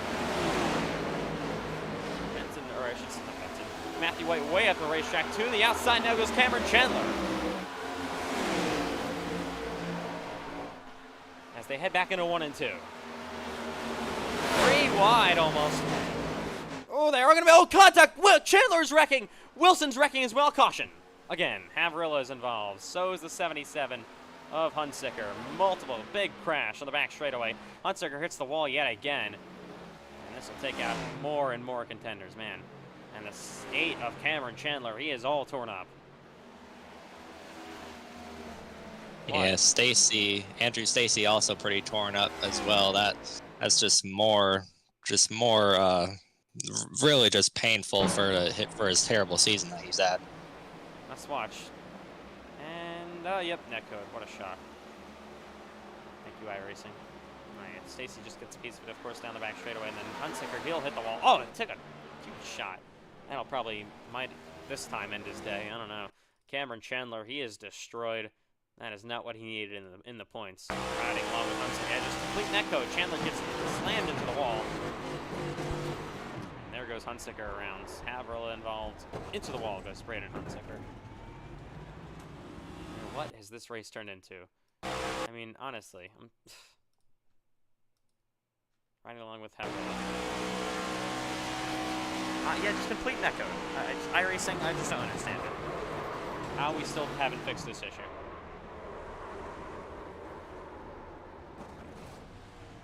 Yeah, I mean, there's been a multitude of incidents all season long, and every FedEx league, to be honest, that has been involved in netcode, and it's ruined a lot of people's races. I mean, not only in the league, but also just iRacing in general. So iRacing really has to get this stuff figured out if we wanna keep racing here, because it's getting pretty crazy, to be honest. iRacing is literally older than me, and they still haven't somehow figured this out.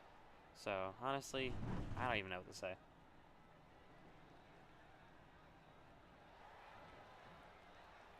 Cars on pit road here.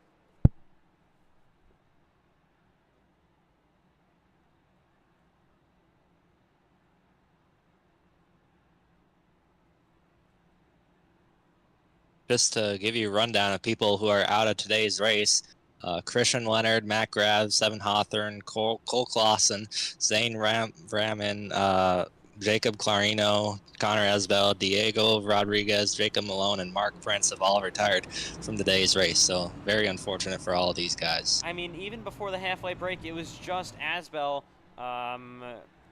and Rodriguez was even still running. Just Asbel and Malone, and then all hell broke loose. Unfortunately, this race has gotten torn apart. It all started with that 7 Hawthorne caution.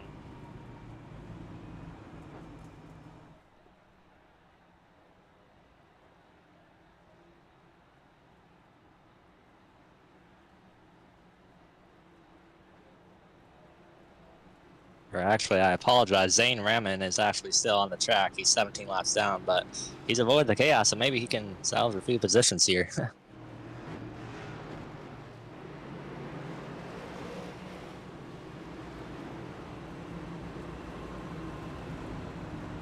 All right, here we go. Once again in Charlotte, going to be back underway on lap 180. Only going to be 21 laps to go. This is where we line up. Justin Rock currently leading the race. You got Dylan Banks, who is outside his teammate. Wilkin running in third.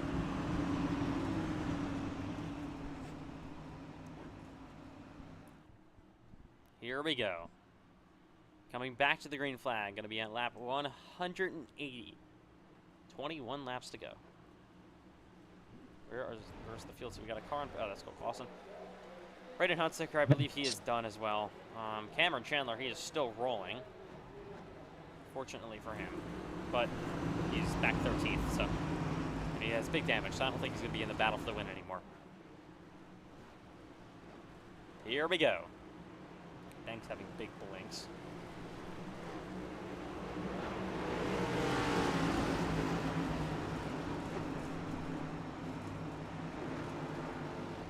Pace car back down pit road. 21 to go in the Coca-Cola 600.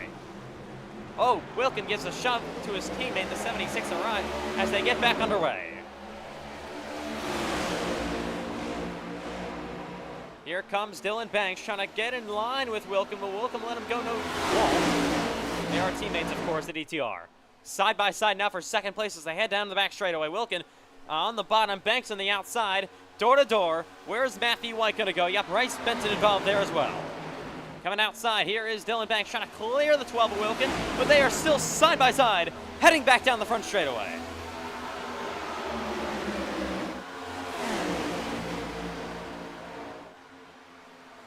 Door to door, 20 laps to go in Charlotte. In the closing 20 laps of this longest race of the year, Wilkin puts his teammate in the wall. What was that? Don't really understand what he was doing there. Team runner's not going to be very happy about that one as they head back into 3 and 4. Side by side, the 7 of White on Dylan Banks. Banks, of course, has damage. Got door slammed by his teammate, Trenton Wilkin. White trying to grab third away from the damaged 48 Dylan Banks machine. Ooh, he's going to try to slide him up the racetrack. He's almost going to get in the wall again. Banks still somehow able to keep it on the outside lane. He is doing everything he can with that damage. He can actually clear Matthew White. And here comes Hillquist to the outside, and another ETR. Oh, we got a car getting sideways. It's Bryce Benton in the wall. He'll save it. Rewind. Hillquist around the outside lane. What a drive as Matthew White's on the bottom, trying to descend it in there. Hillquist is in the wall. White's there. He's going to maybe clear them all. Oh, he's going to get in the wall himself. They all race aggressively down the back straightaway. Banks back to 5th place. Reagan now to his door.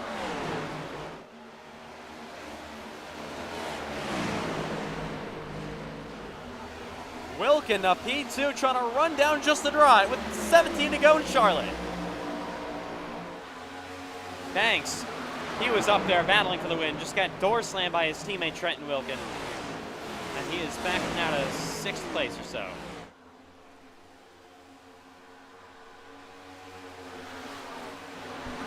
$17 laps to go in Charlotte. Clearing himself on William Reagan.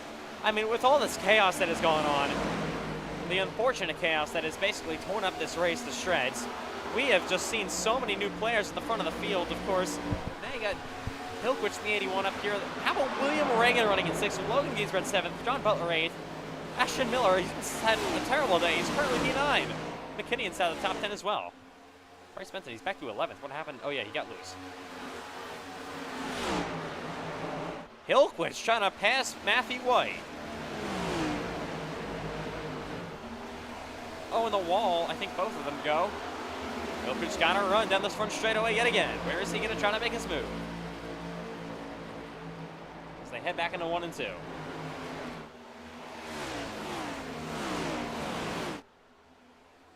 Ooh, White got tight.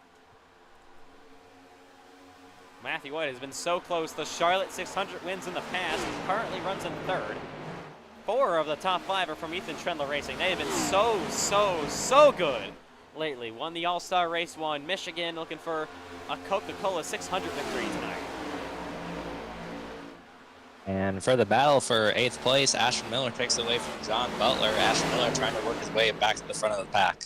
Butler he had a little bit of damage from earlier. I don't think there's a single car that isn't damaged, honestly, at this point. This race has been pure chaos as of late. No 0x bonus points going out tonight.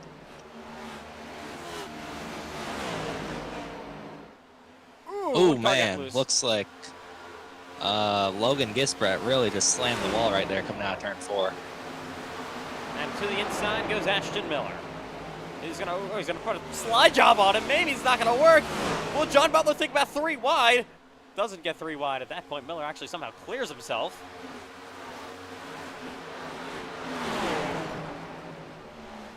$13 laps to go. 12 to go for Justin Rott. It's been a perfect situation playing out as of late for him. And what a recovery by the driver of the 76. Of course, he had the damage earlier in the race, recovering, and he is currently leading, looking for his first ever win. This is a weird stat. We have never had a full-time winner win the Charlotte 600. And Rott, if he wins tonight, that stat won't change. He'll be the 4th part-time driver to win the Charlotte 600. Oh, look at Bryce Benton trying to squeeze his nose down in there. McKinney and the 80 of Giesbrecht, they're making contact down the front straightaway. There's only 15 cars left running on the racetrack here. I mean, that's not even because how long the race is.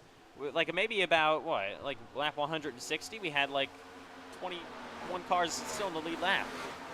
That's just the lead lap. We only have 15 cars in the track, or 16 cars in the track right now. Just all the pure chaos that started after a long green flag run. Benton to the inside of Miller. 10 laps to go at the Charlotte 600. We're going to finish this one up.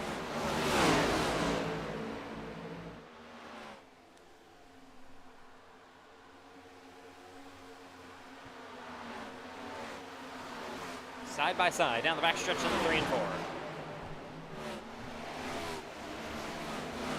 Rott is pulling away from both Trent Wilkin and Matthew White. And they're side by side, Bryce Benton and Ashton Miller for 8th place.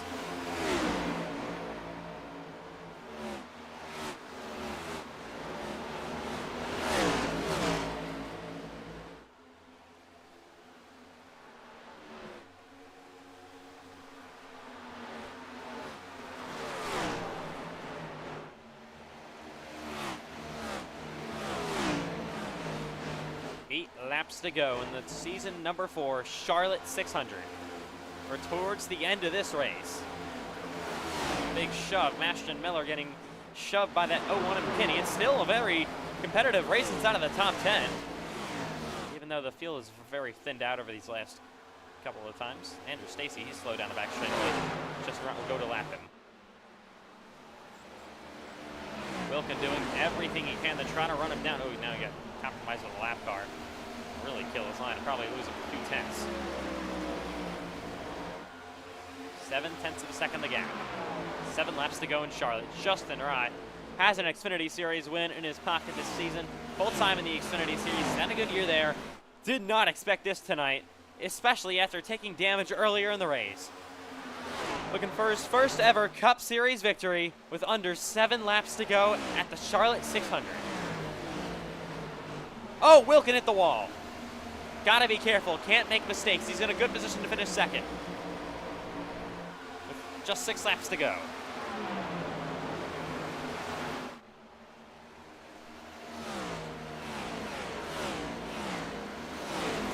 William Reagan, John Butler, they're battling for position. This is for 6th. Both these two would love a good top 6 finish. Reagan wouldn't love anything outside of the top 10. Would be good points for him. Side by side. For P6. They head down the front stretch yet again.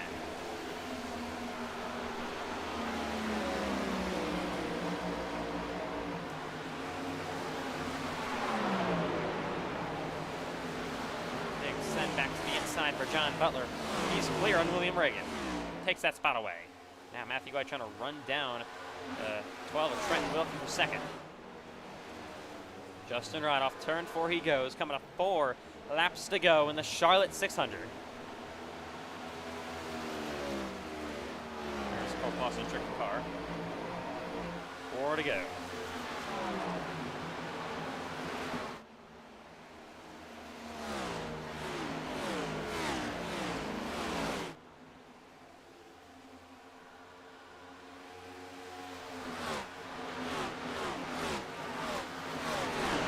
Benson now trying to work his way to the inside of 36 of William Reagan.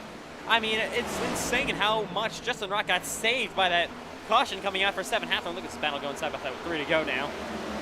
Man, he drove himself down pit road, didn't even come to his pit box with a mistake.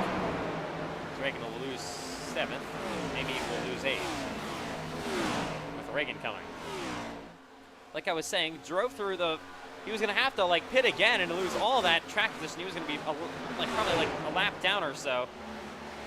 Out of contention for the win in like 20th or something. But right now with 2 laps to go, after all the chaos, leading.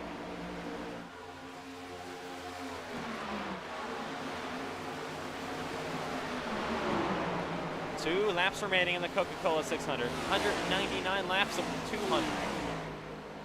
They head onto the back straightaway, looking to take the white flag this time by. Sean Hillquist maybe looking for a podium here. Gonna battle with Matthew White for it on the final lap.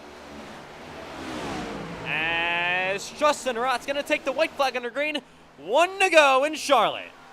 Final lap for Justin Rott. What a comeback through the field. He had to work through 2 major issues, got huge damage, went a lap down at one point, repaired it. Then he came up here at the closing laps. And then he had another issue on pit road, got a lucky caution break to save him. Down the back stretch for the final time, and back into 3 and 4. He has an Xfinity Series win, but he has never won in the Cup Series until now. Justin Rott is going to see the checkered flag. He's going to win the Charlotte 600. Wilkins second. White's going to hold on. He'll finish 3rd. Hillquist 4th. Banks top 5. ETR 1-2 for the 2nd straight race. What a day. Justin Rott, ETR holds 4 of the top 5 finishing positions. They win the 2nd race in a row for the team. And it's Justin Rott going to victory lane tonight.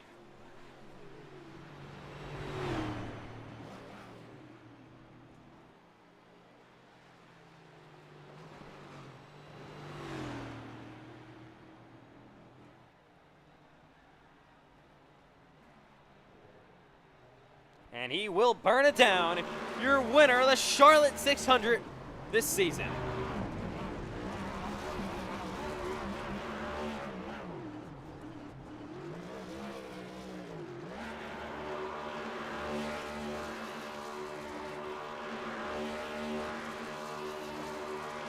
And he will absolutely burn it down.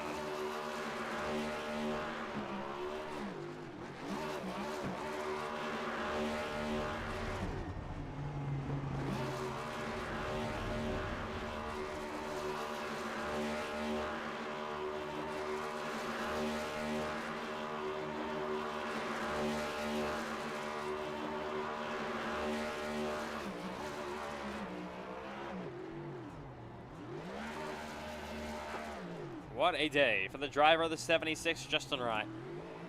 goes to victory lane in Charlotte. Man.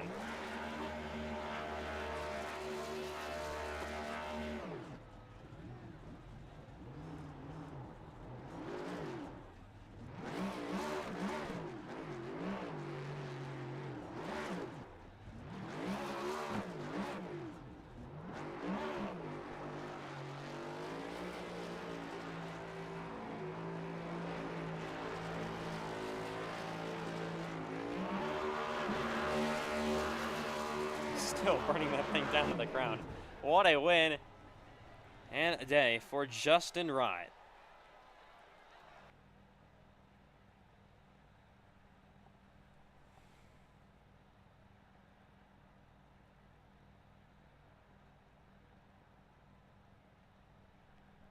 And that'll do it. The Charlotte 600 is complete.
All right.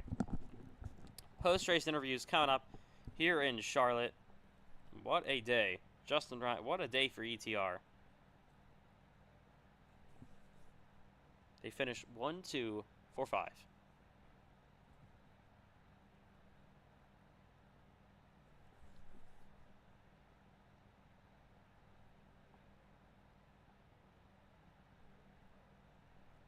All right. Coming up here in Charlotte, post-race interviews. What a Charlotte 600 that was. Full of controversy. Dominant team performance with ETR there at the end. Man, what a night. And we got interviews coming up.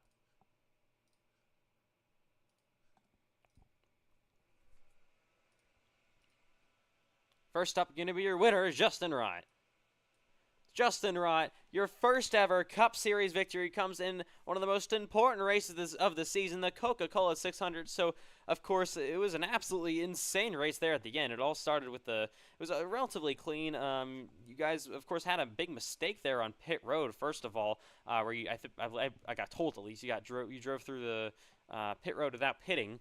You missed your pit box and you would have had to repit and then probably would have went a lap down and out of this thing.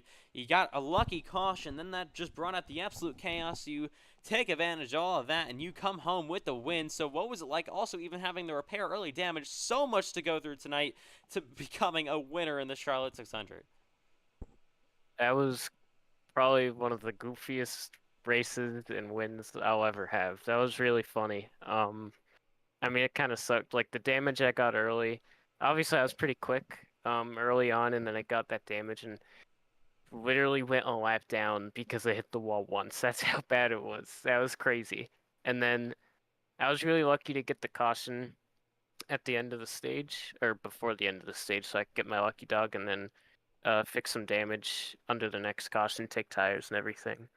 And then I drove through the field a lot quicker than I thought I would. Like, I saw a couple guys who didn't qualify very well, who I knew were pretty good. It took them a little while to get up to the front, so I was happy to get up there quick. Made some bold, some 3-wide moves, which were cool, and I'm kind of shocked they worked. But yeah, that got me to the front, and then I got extremely lucky with that caution during green flag stops. I just completely Like I guess I'm used to Xfinity where I qualify like absolute garbage, and then I just drove through my stall, like just completely didn't even not a thought in my brain. So and then to get the caution and stay on the lead lap, that was so lucky. I can't believe that happened. Um, and then yeah, able to get the lead late on that one restart. I had a really good launch, and then just hold everyone off for the rest of the race. I think I did a pretty good job defending, and then just saving a little bit of tire, but pretty much just pushing full out. I knew even if my tires did fall off a little bit worse at the end, I'd probably be able to defend with how bad the dirty air was. So I wasn't too worried about it. So I was a little more confident that I could just push and try to run away with the win, and that's basically what happened. So yeah.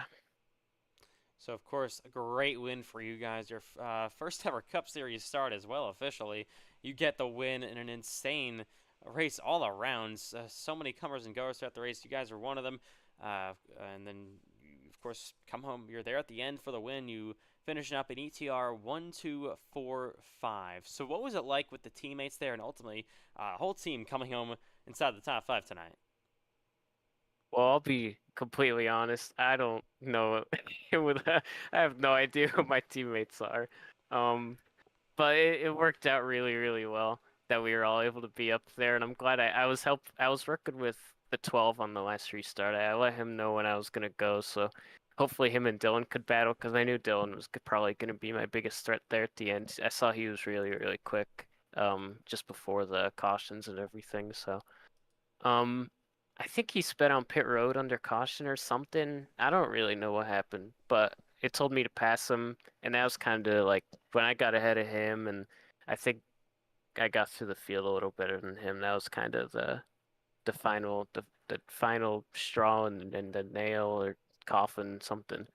Um, but yeah, I told the 12 I was gonna go so he could battle, and then he did a really good job, Trenton. I didn't see him all race really, I don't think, but he did a really good job holding on to second there, and that's cool. And then I looked in the chat after the race and saw we got, 4 of the top 5 positions. That's pretty sick. So happy for the team and happy for all those drivers. All right, Justin. Well, of course, huge congratulations on your first ever Cup Series win. What a race it was for you guys all around. Probably the most chaotic win we've ever seen in the Cup Series. But, of course, big congrats on that, and we will see you next week in the Xfinity Series at Iowa. Sir, thank you. That is your winner, Justin Rott. Coming home second place, Trenton Wilkin. Trenton Wilkin, it's one spot short of your first career win, but ultimately a really, really good day for you guys, and it's going to be great in the points. So just take me through how it was. Of course, pretty calm race relatively for the most part until it all hell broke loose with 7 Hathorn's caution. Then a lot of wrecks there at the end, took out a lot of strong contenders. You guys ultimately will make it through all the chaos and finish second. So you held off Matthew White as well. Just take me through the end there. We needed that one last caution. I mean, we had wheel damage. I mean, I don't know how everyone else can bounce off the wall and they get no wheel damage. I hit it, and I get 30 seconds of wheel damage, which ended up being the deciding factor of why Justin got by us in pits. And then, I mean, I was just trying to hold on. Just, I mean, there's 3 wides and like everything with that. I mean, it's hard to be optimistic with this. I mean, it's a good finish, a good thing for the team, but it's kind of getting annoying at this point with second places and first being right there. So, of course, it's going to be amazing momentum for you guys. It's going to be a great points day as well. Finishing P2, you gained 16 points just on race points, and I'm pretty sure you got some stage points as well. So how much of a relief is this going to be? You're going to get a pretty good boost in the playoffs. I mean, it gives us a nice buffer if we start to have more bad luck going into more races. I mean, as long as we can keep the momentum and, Matt Kenta the rest of the season and get like top 5, top 10s and just keep it clean, have some good strategy. Hopefully we'll be able just to get one to finish one off. We've always been right there. We have the speed. We didn't qualify great, but I knew we would have like a middle speed. But I think it's gonna be good momentum going into the next week. We just have to get over like kind of this disappointment. In all honesty, it's killing me. All right, Trenton will still overall nice job coming home with a second place finish. ETR finished first, second, fourth, and fifth. So another fantastic day for the whole race team. You guys are getting a whole lot of momentum. And of course, we'll see you next week from the Iowa Speedway. Right, and hopefully next time I'm not the second place in the ETR. We got it last week. Well, we had it at Michigan. We had it this week. Let's be the first place at Iowa. All right, well, we'll see you there where you try to chase a win. Coming up next will be, let me see. John Butler finishes sixth. John Butler, chaotic day for you guys. Usually something we don't say. You still finished sixth. You were involved in a crash that early on. You guys ran maybe like 15th or so after that. Then, of course, absolutely pure chaos broke out after that. My goodness, we don't even know what to say after all of that. And you ultimately will finish sixth. Just take me through how you even got there. It was a long night to say the least. I mean, me and my squad decided not to qualify because all was chaos at the start. I mean, it was not hard to pass, but it was more about saving tires right in the bottom. That first incident with me, I mean, I slowed up, the 50 car didn't slow up in time. I was able to lock it down, not hit anybody. That was good. Then a couple more cautions came out, but that spin put us off strategy for the whole day because I had one less tire set than everybody else. So it was really about saving. And then that restart where I spun, that was completely all me.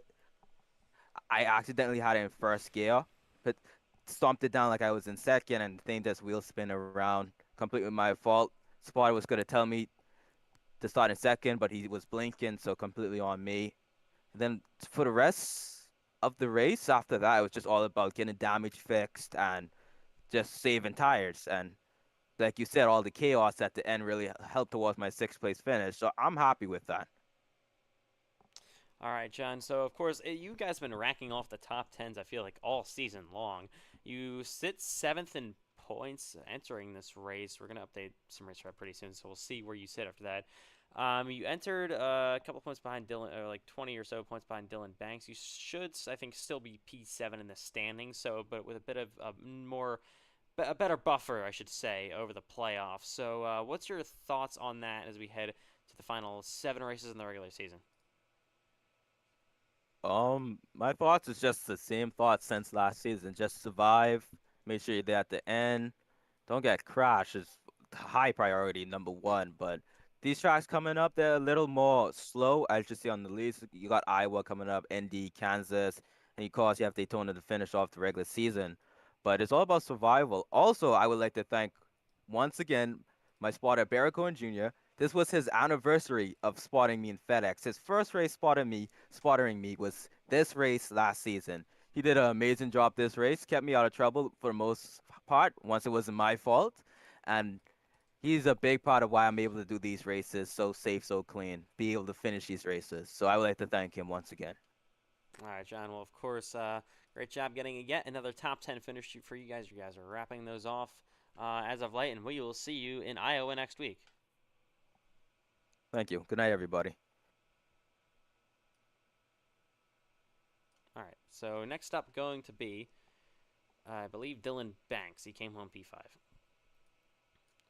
Dylan Banks, it's P5 tonight, but what could have been for you guys, unfortunate after all of that chaos broke out. You were leading, you're on a good strategy to win. I think you had like over a 2-second buffer on Matthew White. Then, of course, the unfortunate caution came out with your teammate Seven Hathorn sitting in the middle of the track, and then that created a whole bunch of chaos. You tried to get through. You still finished fifth, but I think you got door slammed by your teammate Trenton Wilkin there. Gave you damage, but just take me through those final maybe 30 or so laps. Some of the highlights.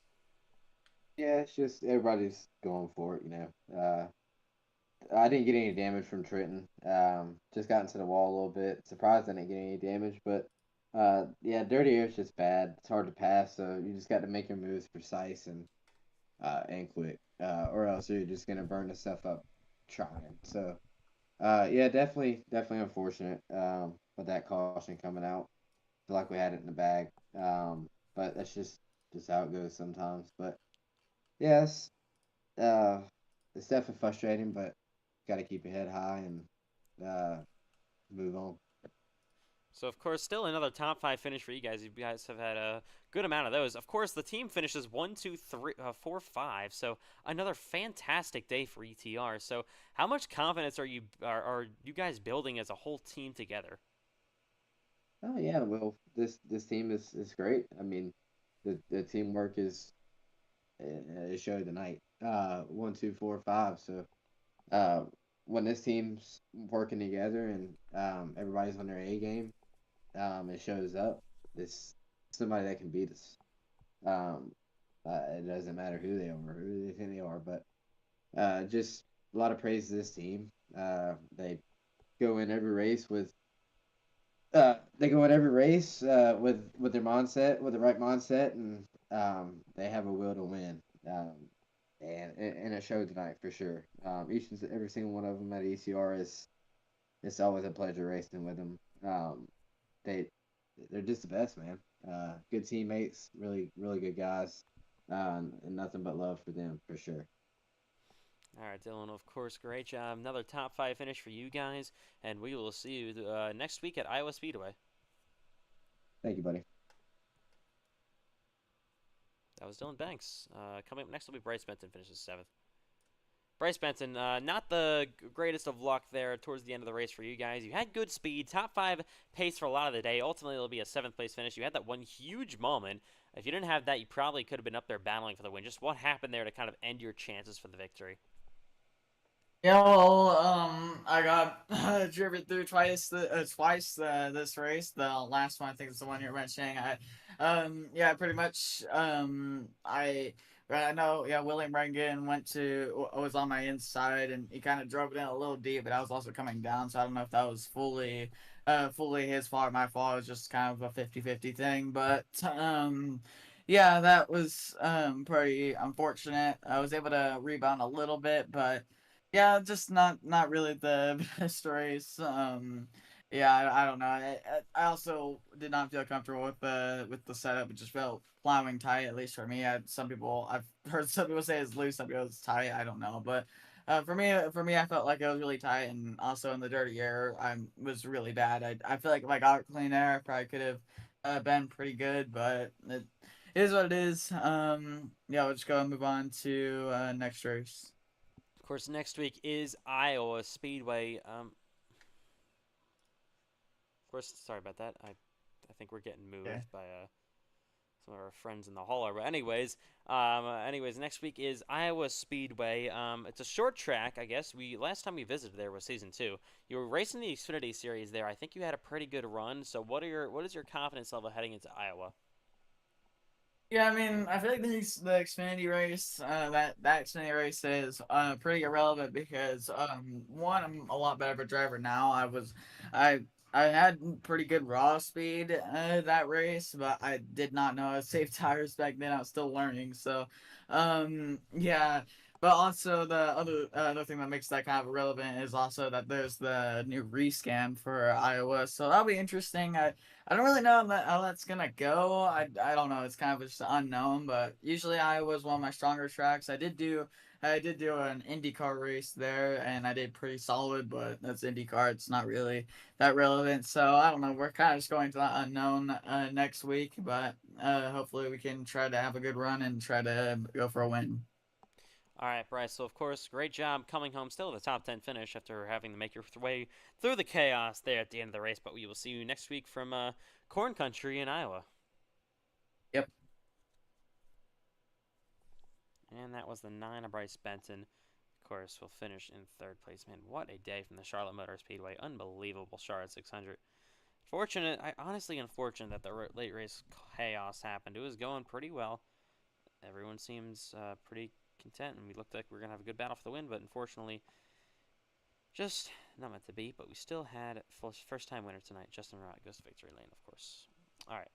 Coming up next will be Jamie McKinney, 8th. Jamie McKinney, you guys finished P8 earlier in the race, maybe like, I don't even know, like 180 laps ago. You guys were up there battling inside the top 3. You had a huge moment, got loose, had to save it. Then after that, you kind of ran maybe like 15th to 6th or 7th all day long. You ultimately will finish in 8th. Just take me through some of your thoughts on the race, especially the pure chaos there at the end, trying to get through that. Um, well, like ever since I spun early in the race, I was just trying to make my time up, and well, it's just hard. It's hard to pass in these cars, and I love driving the next gen, but it was pretty tough in traffic. So, I mean, like everybody's equal on the long run, so you can't really pass, you know. So we were just stuck in traffic for most of the race.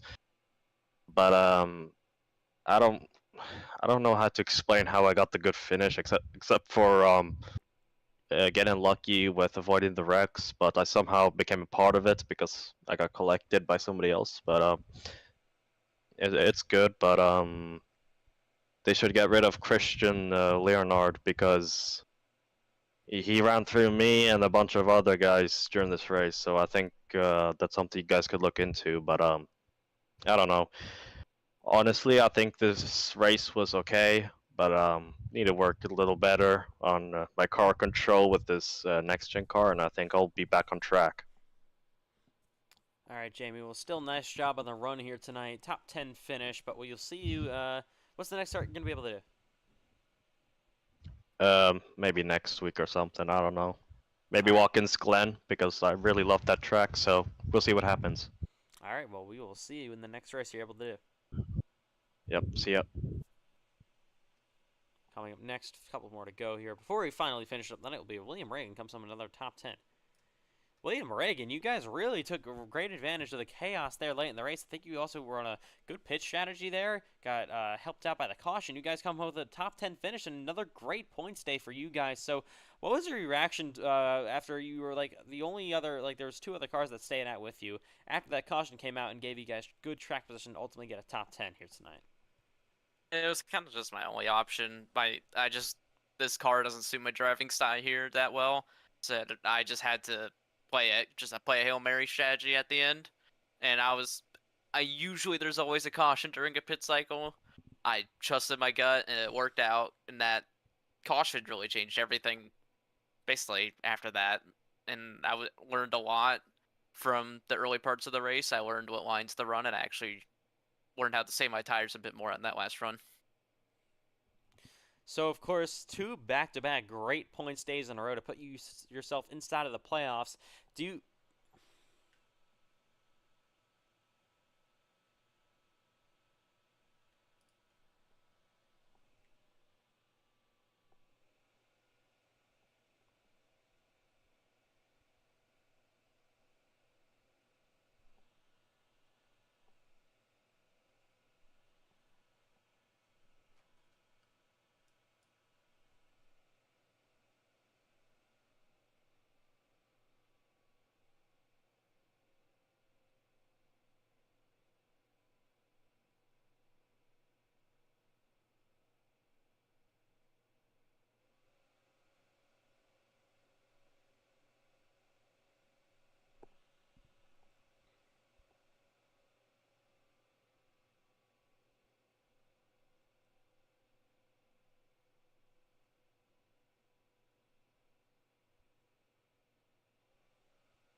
Sorry about that, William. I don't know what happened.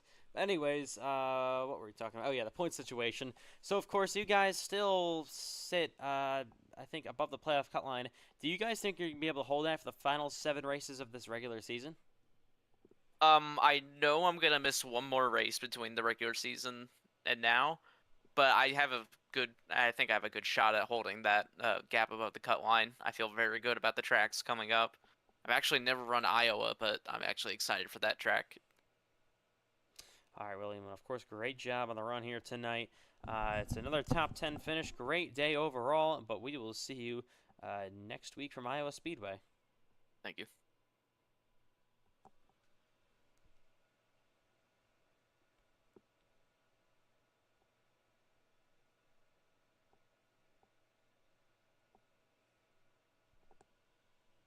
One or maybe two more interviews to go here tonight. Zainerman coming up next.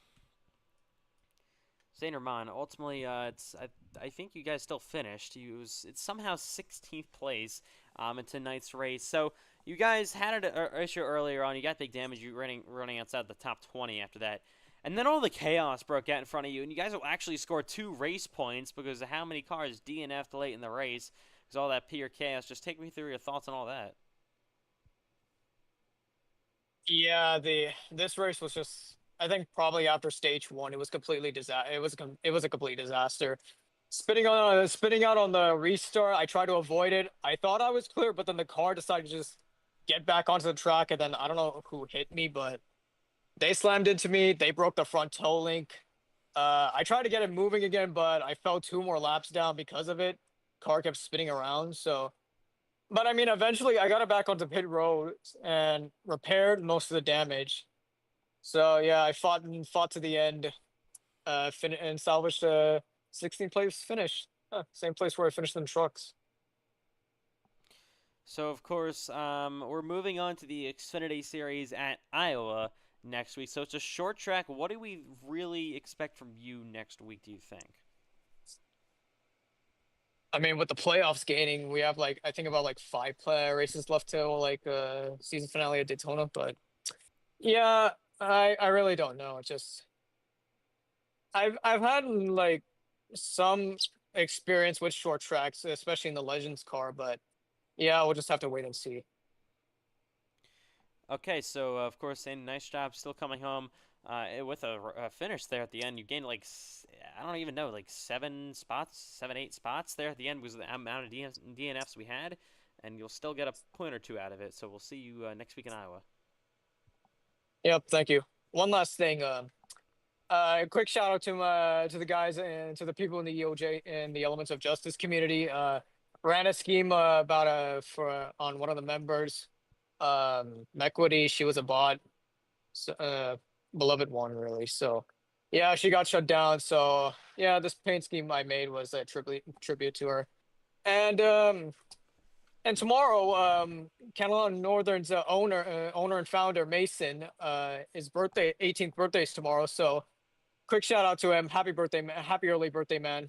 So, and also I really appreciate if everyone would just go in the chat and wish him a happy birthday as well. All right, Samuel, of course, nice job. Still coming home with a decent finish there at the end, but we'll see you in Iowa next week. Yep, thank you. One more to go. Cole Clausen, you guys are running great tonight until unfortunate issues happened with the caution situation, and then Seven Hathorn being Seven Hathorn just sitting there in the middle of the track after spinning himself out. So just take me through what happened there. Well, we were having a really good night here in Charlotte, just as I expected. One of my best tracks, between this track and Kansas, those are some of my best tracks. So it's really, really hopeful coming in this one. But yeah, I mean, the first incident, which happened before the stage break, where Trent Wilkin did not acknowledge my existence and just turned left on me. So props to him on doing that and then getting a second place out of it. Pretty BS if you ask me. But and then Christian Leonard just did not acknowledge Bryce Benn's existence and plowed through him, and I had nowhere to go. I mean, I guess I could have gone to the outside, but honestly, I thought I had someone to my outside, and I didn't want to affect them. So, but I did not have anyone to my outside, so it is what it is. But then I was stuck in dirty air, but came down the pit, and then my spotter told me wrecking in turn 4, but I just thought there was 2 cars making contact because I didn't see any smoke. I didn't see anyone slowing down or hitting the brakes for anything. And then all of a sudden, there was just a car sitting in the middle of the track. So, and I mean, I didn't know where he was. I mean, I come around the corner and I don't have time to react. I could have just hooked a hard right, but that would send me head on in the wall probably. So, yeah, just unfortunate, that the incident kind of started from net code. So I don't really blame Seven for that one, but the first one he caused, which I was not involved in, that was really stupid on his part. But yeah, this race sucked. I mean, I don't even know if I care about the playoffs anymore because I'm probably screwed after this one. But yeah, I don't even know where we're racing. Oh, we're racing Iowa, I think. So yeah, I'm going to Iowa in real life in a few weeks, so should be. But I'm not really good at short track, so I don't know. We'll see how it goes. All right, Cole. Well, still nice job on the run tonight. It was great speed for you guys ultimately, but unfortunate result there. But we'll see you in Iowa next week. Yes, sir. Thank you. Man, oh man, I am tired. What a day. We have still a lot to break down. I do, at least. Wow, what a day in Charlotte. The Charlotte 600 Charlotte week overall is over. I mean, honestly, kind of unfortunate there at the end. We would have had a great long run to the end. Probably comers and goers there as well. Unfortunate issues that obviously are going to be fixed. Announcements coming. The fixes that are coming. Yeah. What a long week, though. What a long night. Congratulations, Justin Rod. First career win. What a day overall in the NASCAR iRacing FedEx Cup Series. We hope you enjoyed. And coming up next, Iowa. That is next week. Have lobbies on Friday as well. We'll, of course, have the Xfinity Series Thursday. Or Friday. Sorry. Cup Series on Thursday at 11:22 p.m. already. We'll be live for almost 4 hours. It's probably the longest stream ever for a Cup Series race. I feel like it's lobbies at this point. But yeah. Do that all around tomorrow night. And next week for the Cups, Xfinity's, my God, the league in Iowa. And on behalf of all team owners, drivers, commentators, officials, everybody involved in making this league what it is, we thank you for overall, for the first maybe 150 laps, a great Coca-Cola Charlotte 600, and then first last 50 laps, chaos, but ultimately not a bad race overall. And Justin Rock goes victory lane for the first time in his career. So that'll do it in Charlotte. We will see you next week from Iowa Speedway. Thank you, Charlotte. Good night.